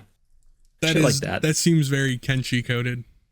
It is, yeah. It's also a lot of it's another favorite game I would say is Rain World. That game is incredible, and a lot of it's because it is an ecosystem. It's not a game. You're walking through someone's shallow simulation of a world that they really care about, and I think it's so unique that you can just be granted access to that. I think I might have gotten that game in a bundle or something, but I don't think I ever played it. But it does look interesting. You should play it, and you should play it and not search up anything about it. It's one of the best games of like the whole thing is like you're not even supposed you are out of place of your natural element. Like the character you're controlling is not supposed to be where they are. So it's like the controls almost feel bad. You kind of have to like learn and evolve as the character like while you're playing, and it mirrors the journey that this little creature is also going on, where they have to learn how to survive in this harsh world. It's really cool. It's such a cool game. It does seem really good. I've heard amazing things about it. Yeah, it's a little hard to get into, but I think for anyone who's played a couple games, you wouldn't have a problem with it. Yeah. I don't know, those types of games where it's hard to get into at first, and then once it clicks, it's good. I feel like those are like my favorite types of games. Yeah. Yeah, like they're the most rewarding. Oh my god. Yes. Noida's so good. I need to come back to it. Oh, it's so fun. I've played it to the point where there's not much for me to do in it anymore. I've squeezed all the juice out of the fruit. So. I got my first God run, and I think I stopped playing. Yeah. And I think if I launch the game up right now, it's still there. It probably would. And it's so funny because you can have those runs end in a second as well. Like I've had ones where it's just like, oh, I'm untouchable, and then my character randomly just turns to gold and I'm dead. I'm like, oh, cool. Or awesome. The polymorph. Oh, I'm a sheep and I get one shot. Goodbye. Yeah, it turns you into a sheep and you die. Yeah, exactly. Or you have this amazing wand you made and you shoot it at an enemy and they shoot it back at you because it reflected and then it just kills you. And you're like, I see. Yeah, that game is a lot of knowledge. Game is very punishing but very rewarding. Yeah, extremely. That's again about games in general. That's all something I really want to design at some point. Like with this RPG, I want something very punishing that rewards you for acclimating to its world and learning. Which I don't think I did adequately in PIGFACE. I think PIGFACE is pretty. You pick it up and shoot some guys and you get money and it's like, it's easy enough. It's not going to kick you while you're down. I like games that kick you while you're down. Oh yeah, like another example of hard to pick up, but once you get going, you're going. Oh my god, I can't believe I'm fucking talking about this bullshit game, Tarkov. Oh yeah, no, I know. I've been there, brother. I've been in that. I started playing it again. At first, I was playing SPT, which you can mod the absolute fuck out of. But then my friend was like, "Oh yeah, I've been wanting to get into it, and I have PvE." So I was like, "Oh, let's give it a shot." And I can't stop. I'm addicted again. Yeah, it's so funny because despite having some of the worst AI in like any fucking game, it's still so good. And like, oh yeah, there's so much bullshit. I had to stop because it really disrespects your time. And I never played PvE or SPT. I always played online. But it's just like you die and you get no experience. You lose everything. Fuck you. Go back to the lobby. It's like that's for a specific type of person. I felt like it was way too punishing. It was way too much. And it was just so stressful. I think at least with PvE, you don't have to go against like the super sweaty people or the rats. People that are just, oh, well, I have free time on my hands. I'm going to go camp extract. I'm going to go to fucking reserve and sit in D2 for 40 minutes and wait for one person to come down. Yeah. Yeah. That shit, when I did play live, would drive me insane. Yeah. To the point where I'm like, I don't even want to play this game anymore. Yeah, no, it can get under your skin like that. And the thing that's like, to its credit, the fact that a video game can elicit those reactions and make you feel so immersed and so scared, it's great. Like they really did capture something magical by making that. but it's too much. And it's also like, it's the problem with anything multiplayer is that a meta emerges, and then it's like, if you don't engage with that, then you're just gonna have a bad time, and it's like, I'm just not gonna play then. I don't want to have to do a thing. I want to play my own way, but it seems like you get punished for playing certain ways in that game. That's why I love PvE and SPT, is you are afforded the chance to fuck around with everything. Because there's so many guns and stuff where it's like, if I run this live, if I'm not like the best of the best player, I'm just getting shit on. Yeah, exactly. It feels weird. It's like you had to adhere to the meta. Yeah, and that game also, it does such a good job of, as I was saying before, like making stories. Like I can still recall raids that I went on with my friends. Like there's one where I got into a 5-7 duel with another team, and it was myself and my friend, and we both just had 5-7s, and we were going against like a group of people. Specifically, it was the staircase next to the like that leads out of the theater on Shoreline. I can still remember it. Yeah. And it's like, and that's a little story, you know, and like that journey of getting there and then having a fight. It was just so cool. I can remember it. I can remember it so clearly. There's a lot of moments there. I still remember getting confused with comms, and this is when I was learning the game. I got a tricked out P90 or whatever, and I was like with some friends in a call, and it was just a little too many people to where it was confusing. We're in customs and we're crossing the road, and it goes to that construction yard, and it now has that area you can walk up on the construction and stuff, but this was before that. And someone's like, oh, guy across. I'm like, oh, what, where? And I turn left, I see a guy, he's aiming at someone else and shooting that person. So I turn to face that person's direction, shoot the guy that he's shooting, and I'm shooting my friend who's crouching. And then the guy turns to me after killing my friend, and I helped kill my friend, and I'm reloading, and he just looks at me and kills me. And I was like, oh, shit. Yeah, that's very Tarkov. Yep, exactly. And it was funny, but oh my god, that friend, he was so pissed. I felt bad. I felt so bad. But it's like, dude, I don't understand comms. Some people will melt down over that game. Oh yeah, yeah. And I kind of get it. It does not respect your time. I understood it when I first started, but as time went by, I'm just like, oh, I lost the kit. What's new? Yeah. Yeah, I think you get in, you start to feel, you start to understand it. I had a positive experience playing Marathon recently though. Although I don't think it's really good. It respects your time. You get free kits like constantly, so you can always run in and do something. Playing solo is different than playing with friends. Like the lobbies are completely different if you're playing solo. And it's fun. You're back in the lobby if you get killed, and then you can re-queue for a game and you're in it in the next minute. It's like fast. It doesn't fuck around. There's no scav timer. If you want to do rook runs all day, you can just do that. It's really nice. Like, but it's just not for me right now. Like, it's not the type of game I want to be playing. So I haven't played it, but it's good. It's also like the file size is like 40 gigs. It's great for a AAA game. What? Yeah, it's pretty That's small. insane. I think it might be smaller than what I'm saying, or it might be slightly bigger. Hold on, let me see. Marathon file size. Let me see. File size. Yeah, actually, no, it's way smaller. It's 24 gigs. Oh my god. I know, right? It's like, thank God. I can't. That's the other. I can't stand AAA games because they take up so much fucking space. I don't have space, so I don't play them. I also have a shit computer, but I fucking bought Forza Horizon 6 because it's been so long since I played a good racing game. All my friends are like, "Damn, new Forza's out. This shit bangs." I'm like, okay, I'll give it a shot. I haven't played a racing game in so long. Like 167 gigs. Oh, just like, oh my god. SSD required too. It's like, yeah, you're kidding. This is why I want the NASA computer. I can't do this shit anymore. I need to get a bigger computer so I can actually play a game. And it sucks because it's like, now I have to fucking pay $100 to have most of my SSD not be usable anymore. Stupid. Yeah. Very, very silly. Storage costs and RAM costs are horrible. Yeah.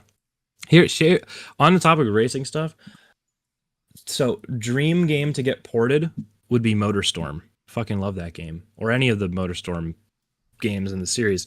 And dream game that I want to make, and it would be shortly after like Civilization pretty much collapses, is like a MotorStorm game that's just in the PIGFACE universe. That's like a Mad Max racing derby thing. I would love that. I really want to make that at some point. So I have seen MotorStorm, but I've never played any of them. Oh, they're good. It's like, it's such a good mixture of at least for the first one, like the cars are slower. It feels like the joy you get when you're racing around in GTA 4 and you're like bumping into cars and it's just like heavy and everything feels like it has a lot of impact. GTA That's what 4. MotorStorm feels like. Yeah. I might need to check it out. It felt like that. It's good. It's just a good game. It's very fun. The style of it's great. Like the music is fun.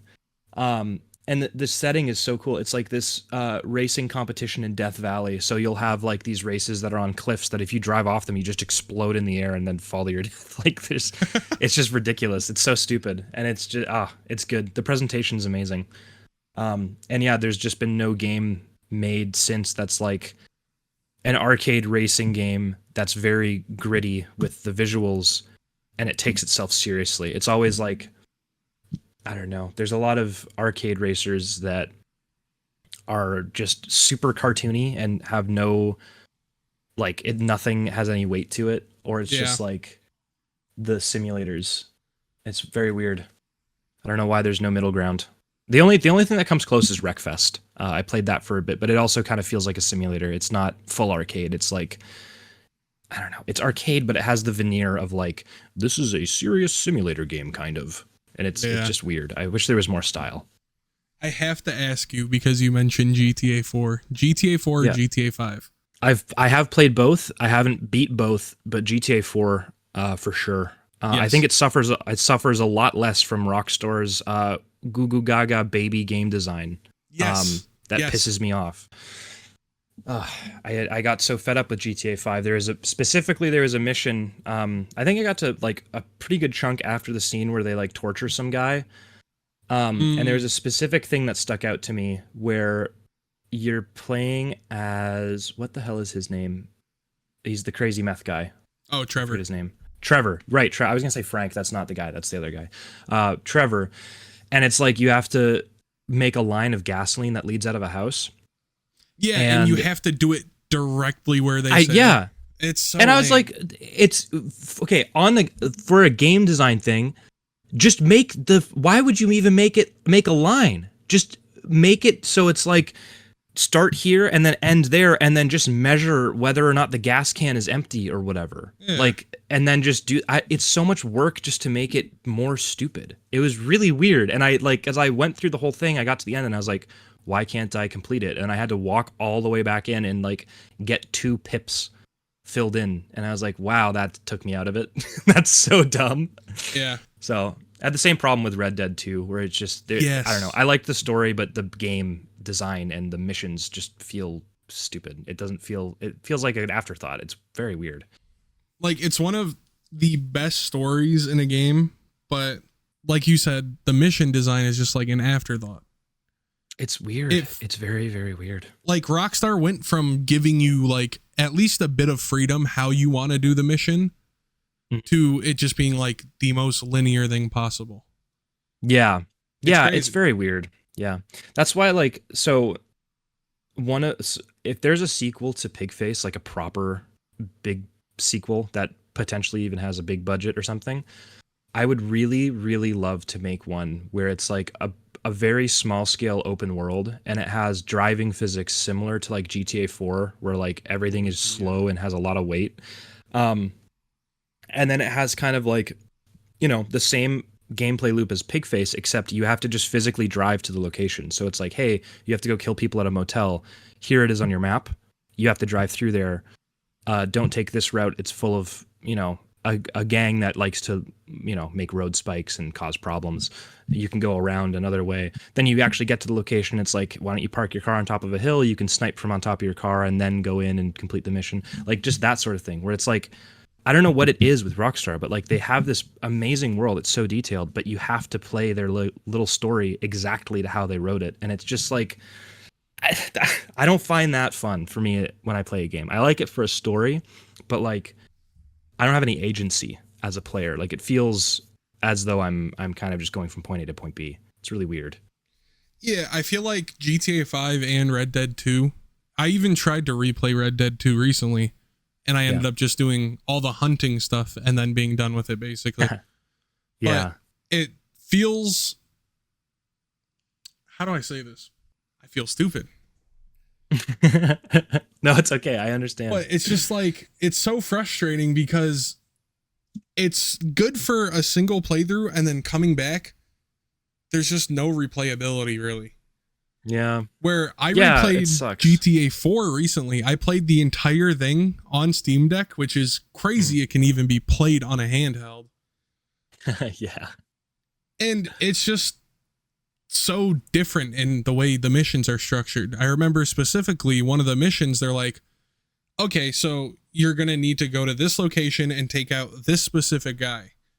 So I go to the location. I'm in one of the like bigger SUVs. So I can see the guy from outside of having to even go into like the apartment complex.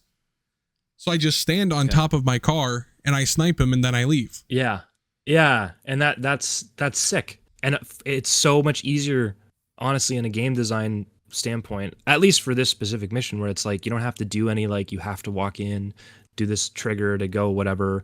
You can just fulfill the objective whatever way you want. Like I assume you could also maybe walk up there or something, or take a fire escape or some shit.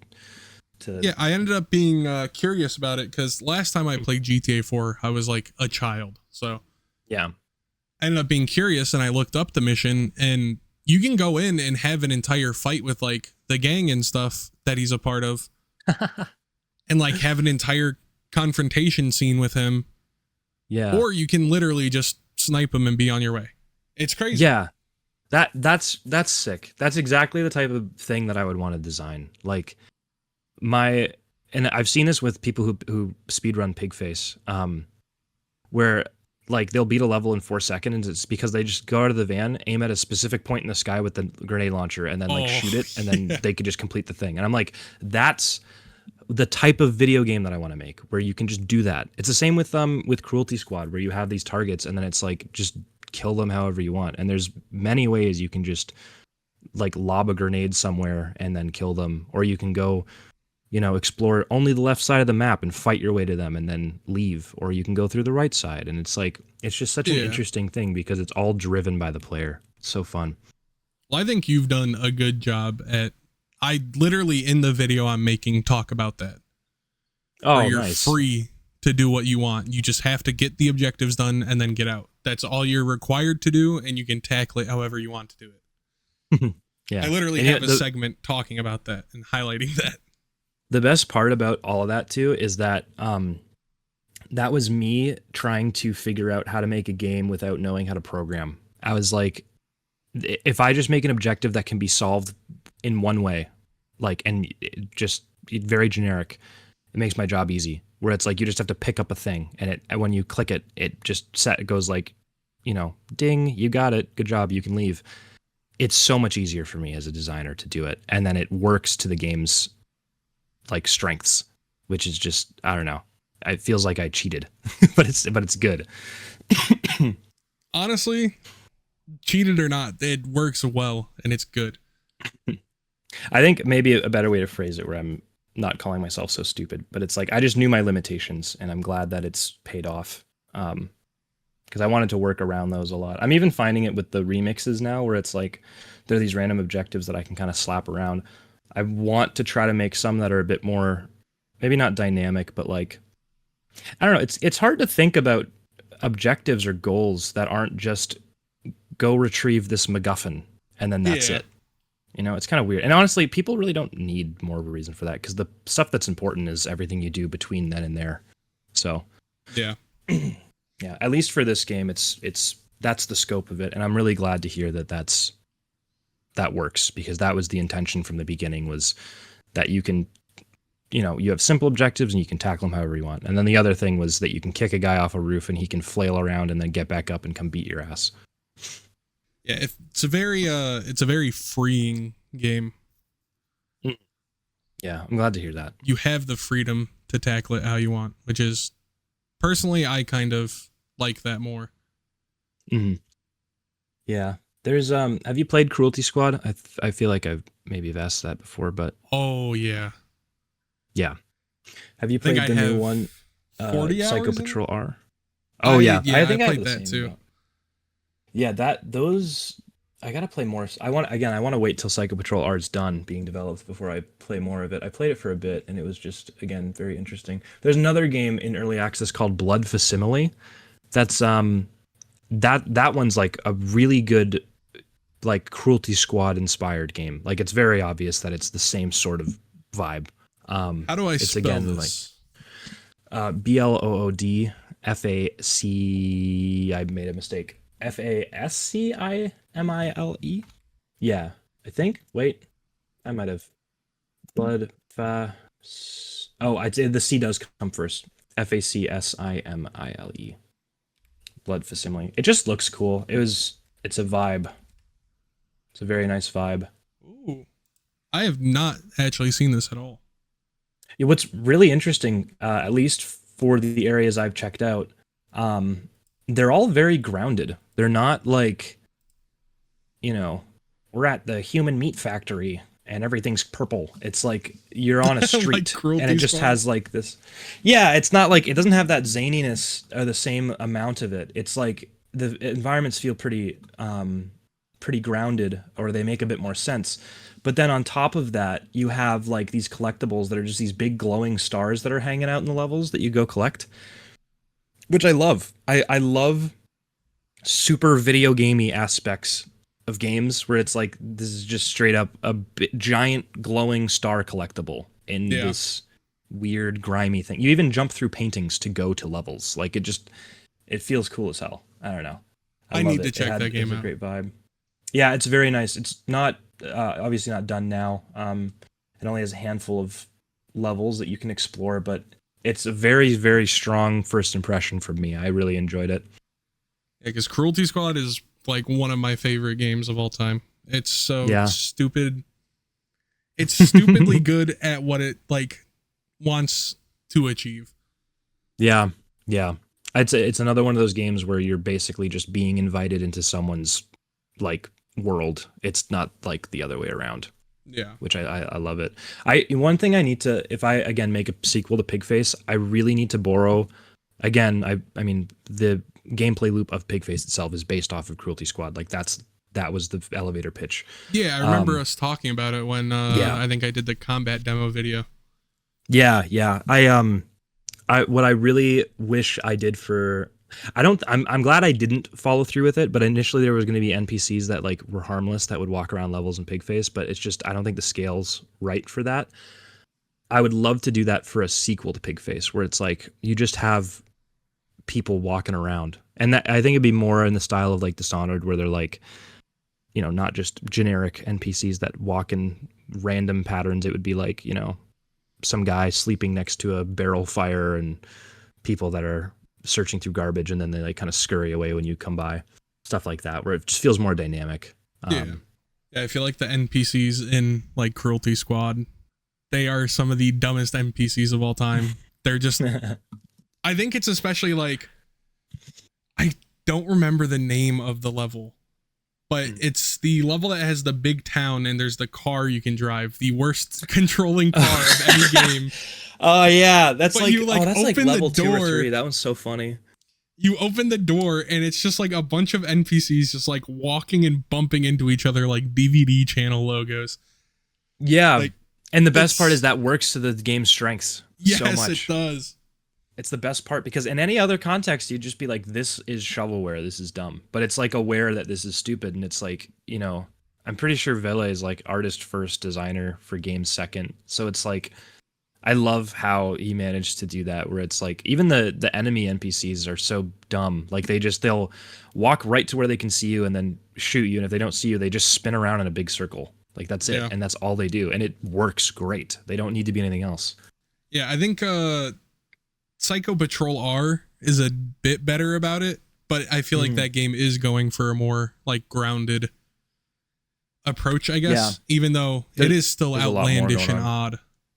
Oh yeah, one of the first things that you do is you have to like, if I recall, there's like a bank, or not a bank, what a safe inside of like an expensive ass house in one of the first main areas, and like it took me so long to infiltrate it and like get to the safe, and it's like I don't know if this makes sense, but when you're playing a game and you're like near a structure that you can like circumnavigate the outside of it in maybe like 30 seconds, but it's like pretty vertically tall. Yeah. And then when you're inside of it, there's like it's crammed like a maze. Like you can explore so much stuff inside. Games that do that like blow my mind. It feels so cool because like you're only I don't know, a foot in the video game from being outside of its walls. But I was just saying like it's one of those things where I don't know, I get the same sense as like, you know, when you're a kid and you build like a cardboard castle and you're like you sit in it and you're in your like a little imagination world, and then when you go outside of it, it's like, well, it's just a box. It feels like that almost with some of the level design and Psycho Patrol art. There's just so much intricate shit inside the cardboard boxes there, and then you're in these little levels that are just part of a world that you're walking through, and it's just it does that so well, and it's again also so simple at its core. Like it's very impressive. I don't know, because even in Cruelty Squad, both of his games, you'll have like just the most basic looking outside of a structure, and then you go in and there's so much crammed in there. It's kind of just magic. Like, how do you? Yeah, it's like you were saying earlier with the box. It's like joke's on you. It's literally just a box. Yeah, that's the thing. Is it's a lot like maybe the way that humor works. Usually it works by, you know, not expecting, you know, whatever the punchline is. It's the same thing with like so many things where it's just whatever is unexpected. And sometimes that can be really small, you know, like I still remember on that level with the car, there's a house that's made entirely of Funko Pops. I'm pretty sure like the texture is just Funko Pops. Like that's fucking hilarious. And it works because it's like, yeah, it is just a box. There is nothing in it.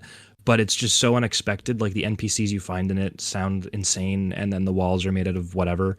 And then on the flip side, like what I've tried to do is like instead of making it super unexpected, I just want to make with as little detail as you know is available to me because it's better for getting things out. Like giving you the impression of a structure by making it familiar, but also trying to make it a little unfamiliar. Like on the mall, there's like that indoor roller coaster that has a turret on it, and I was like, that sounds like a fun hazard to have, where you have this thing that shoots at you while it's running around its course. But it's also familiar because it's like, this kind of looks like a mall, but it's just a big empty box. And so many of the like lamp posters, telephone poles turned upside down, and that's it. But it gives you the idea, right? Yeah, I remember going into that level for the first time, one of my favorite levels in the game, and just being nice. Like, I'm getting shot at by a turret on a fucking roller coaster. Are you kidding? Like, I remember hearing the turret and I'm like, there's not a turret by me. And then it just rolls around the corner and starts blasting me. It's like, what is happening? I was so happy to have that function because that was a big issue with that map. Went through a bunch of iterations where I was like, I don't know if I can even do this. Like that was the extent of my level design at that point. The level was supposed to be like twice as big, which is also why I was having such trouble. But getting that coaster design and then just making it do its rounds, like the animation for it going around is so ass. It's not even like on the track really, but it doesn't matter because no one cares. Like they just see it and they're like, oh, that's cool. That's a roller coaster. Even though I didn't notice. It's cube. Yeah, exactly. Because no one is going to take the time to do that, right? And it doesn't really matter because it's fun. I'm surprised to hear it was supposed to be like double the size. That's crazy. It already feels like a pretty big map. Yeah, that was that map, and then the penitentiary made me really realize what the maximum scale of these PIGFACE levels can be.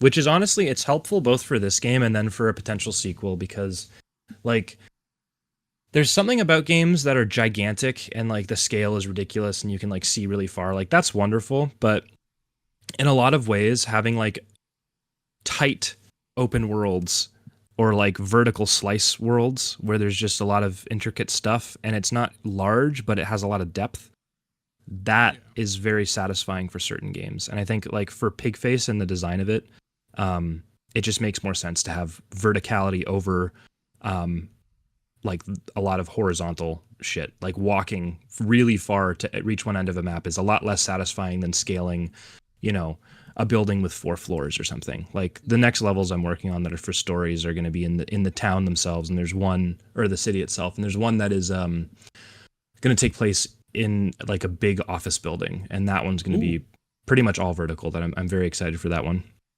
I love verticality in games.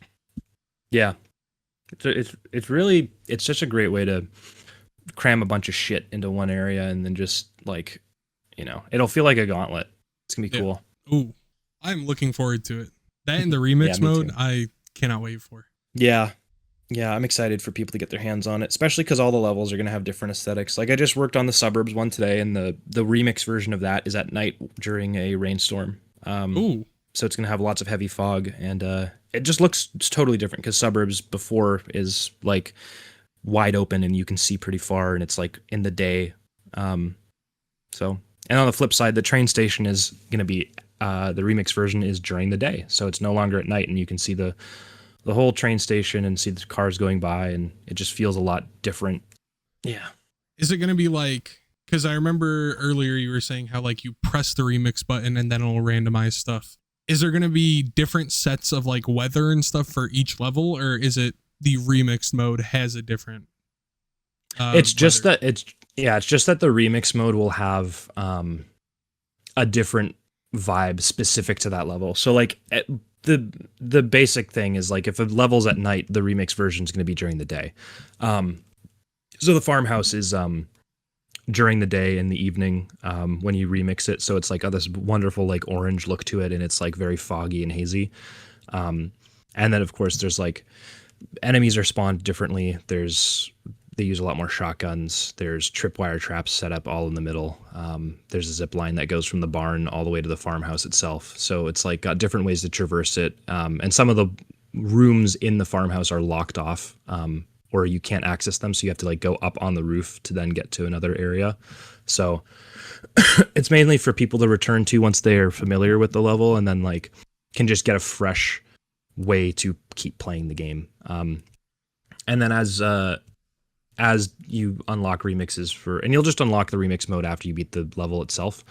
Like the later ones are just going to be harder. Like there's going to be more armored enemies and stuff like that. So yeah, just gotta do it. Just gotta put the content in there. So that seems a lot better than just being like, okay, I'm slapping rain on this map now. It seems more like actually tailored to, instead of, my dog is barking. Oh, it's okay. It seems like the remixes are going to be like kind of the opposite of what the main is, right? Yeah, in a way. Like my intention for it as well is to like lead people to different areas of the map. Like in the suburbs for the remix, one of the random objectives that you can get is to destroy the drug lab stations, just like in the motel.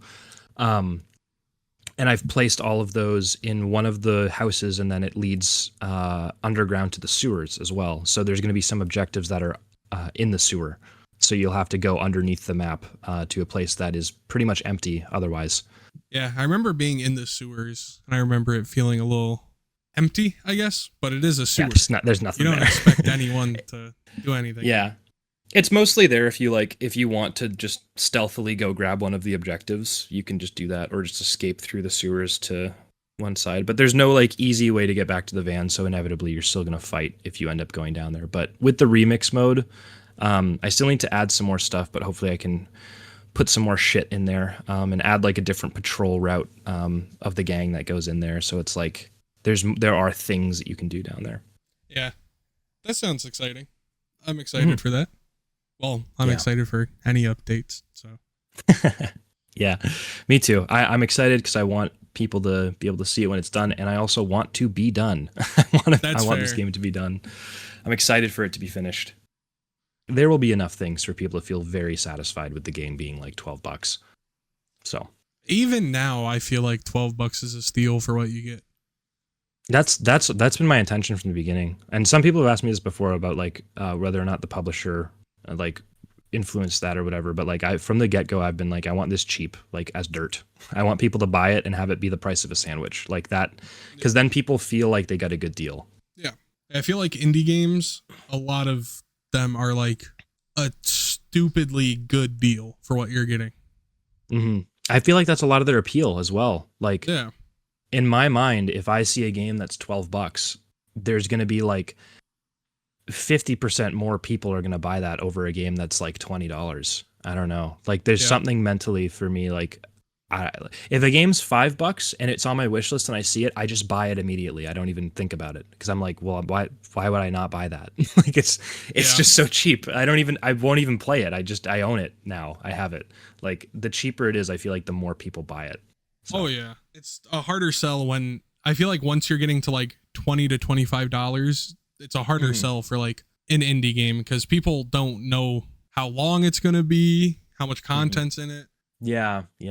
And there's a lot of people where they're like, oh, well, this was only like a 5-hour experience. Why would I spend $20 on it? Yeah. There's certain people where it's like, oh, I hear that the game's replayable, but I don't care to replay it, blah, blah, blah, blah, blah. Yeah. It just, you invite a lot more irritating criticism the more expensive something is. Like, I also do believe that people should be paid more for their work. This is fine for me, but if I had a dev team, like I'm just thinking about this right now. If I had a couple people that were working with me and we had to sell a game that was the same price, that would feel a lot worse.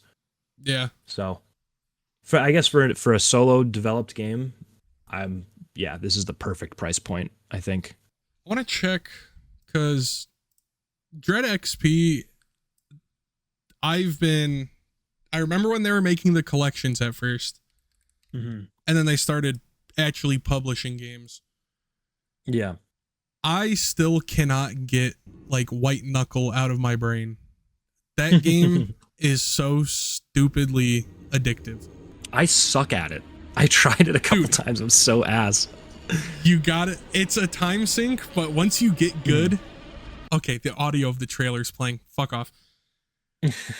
Once you get good at it, it's so rewarding. Yeah, I've been wanting to play it more, especially because, like, I mean, the devs are technically my coworkers, kind of. Yeah. It looks so good. Because it's a team of 3, and it's what they've made is so incredible. Like, I don't know how everything looks so cohesive and good and nice. It looks so good. I want to try it out just for the world, as well as like how mechanically interesting and different it seems. Like, I don't think I've played any other climbing games aside from, like, what's that one? It was Surmount. That was more of just like a challenge game, but it was goofy and cute. This is like terrifying and stressful. It is stressful when you start. I remember. Do you really care for spoilers for that game? I don't. Nah, not really. No, I'm all right with it. So there's a part where it's in the main campaign. It's the first part of the game that's completely like pitch black, and you get the crank flashlight. I remember playing that section for the first time, and I think the monster's name is Teeth. That's a good name for a monster. It busts out the wall, and it plays the most stress-inducing noises. Oh my god. But now that's awesome. But now I go through that section in like 5 minutes.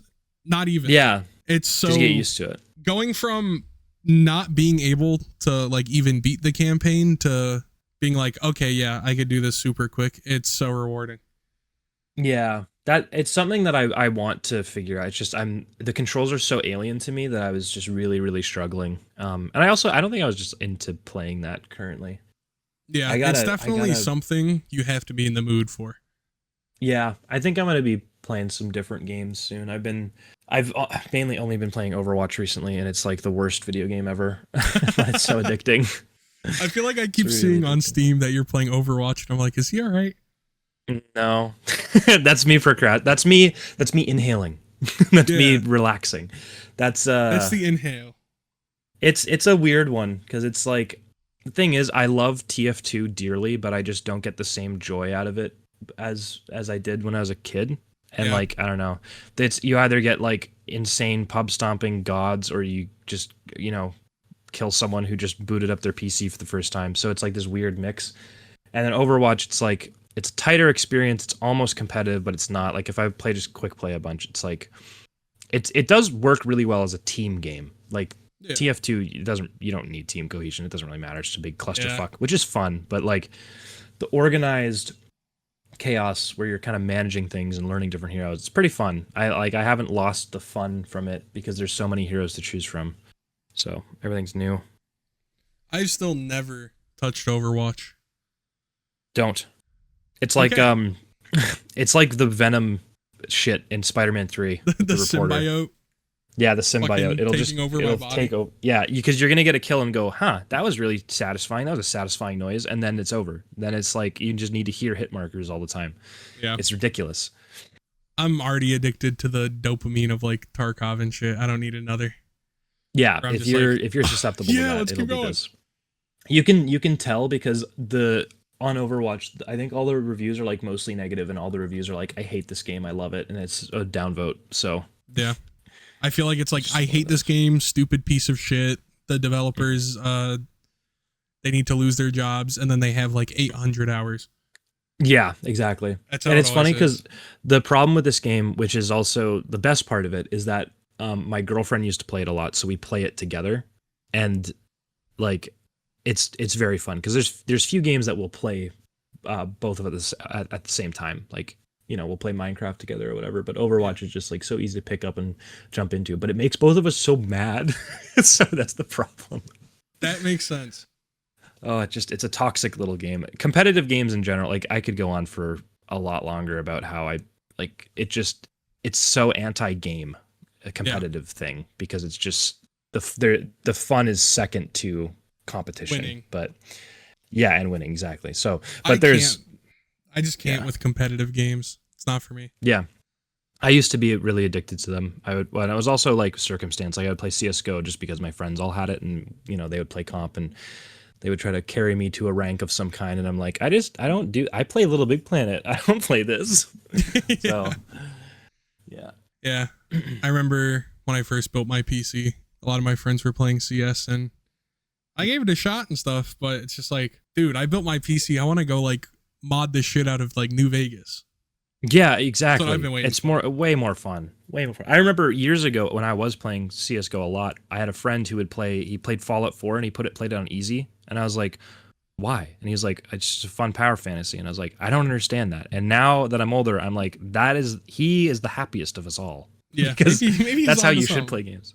Yeah. Oh, he totally is. So it's funny. But yeah. I don't know. I understand that, but my brain just won't let me do it. Like, I have to play on at least normal for like every game.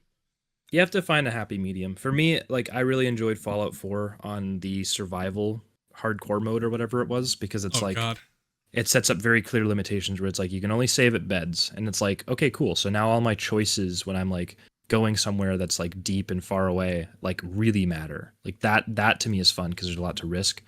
Yeah. But like, I'm not going to do like cock and ball torture of like Tarkov anymore. I can't, where it's like you lose everything and also fuck you and you can't play Scav for 30 minutes. It's like, oh cool. Yeah. Awesome. Then I'm just gonna play something else. Like, I'm probably gonna play that cock and ball torture after this. So yeah. That's me circling Overwatch with my mouse cursor.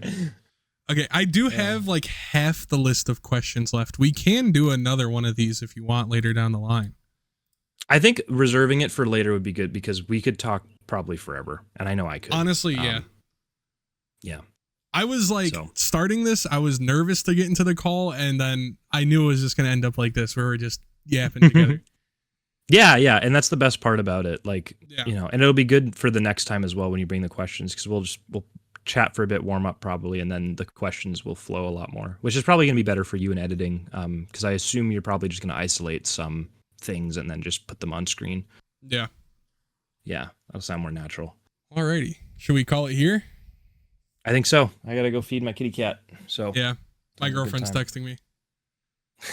Dude, I wish I could get my girlfriend to play like, this sounds stupid, actual games. She's like addicted to Minecraft. Oh yeah, No. The thing is, you're gonna come around. You're gonna be old and go, I understand. I get it. That was a real video game. I do understand. I play the fuck out of Minecraft. That's good. We had a realm. That's good. Yeah. We had a survival realm. Hell yeah. I have to send. Nice. I have to send some pictures. Yes, please. We were cooking. The thing, I wish I could play Minecraft more, but there's just like, I don't know. As I mentioned before, it feels like I just make a bunch of empty buildings. Like I don't feel like there's stuff to put in it. Like there's no automation. I would feel like I would have more to do if there was, I don't know, like this is where I mine coal and these tracks lead the coal back to my base. Even then, I don't know. Like I just want the illusion of doing something productive. Yeah, and it's like getting that stuff started is kind of unrewarding for me because I don't know how the fuck to use all the redstone stuff. So I end up looking it up and I'm like, I just looked it up. I feel stupid. Yeah. I was playing Minecraft with my girlfriend recently and I was like, man, I remember a time when they didn't have the recipe book and she was like, what? They didn't? And I was like, yes. Yeah, they didn't have it and you just had to fucking guess or read a Wikipedia or whatever, or like search it up online. And it's weird because it kind of defeats the purpose, but at the same time, it's like, how the hell are you supposed to know? Yeah. It was neat. But then you play enough and it just becomes like the most normal thing of all time. Yeah, exactly. That was the reward at the end, for sure. You just know how to build everything in your mind. God, I have no good screenshots. That's fine. If you wanted, you could just, float around and take some and then send them my way after the call, and then I'll still check them out. But yeah. Anyways, I have to get going too. My girlfriend's gonna be coming home soon, and I do have to feed my cat. Alrighty. We'll call it there. It was really nice definitely, chatting, man.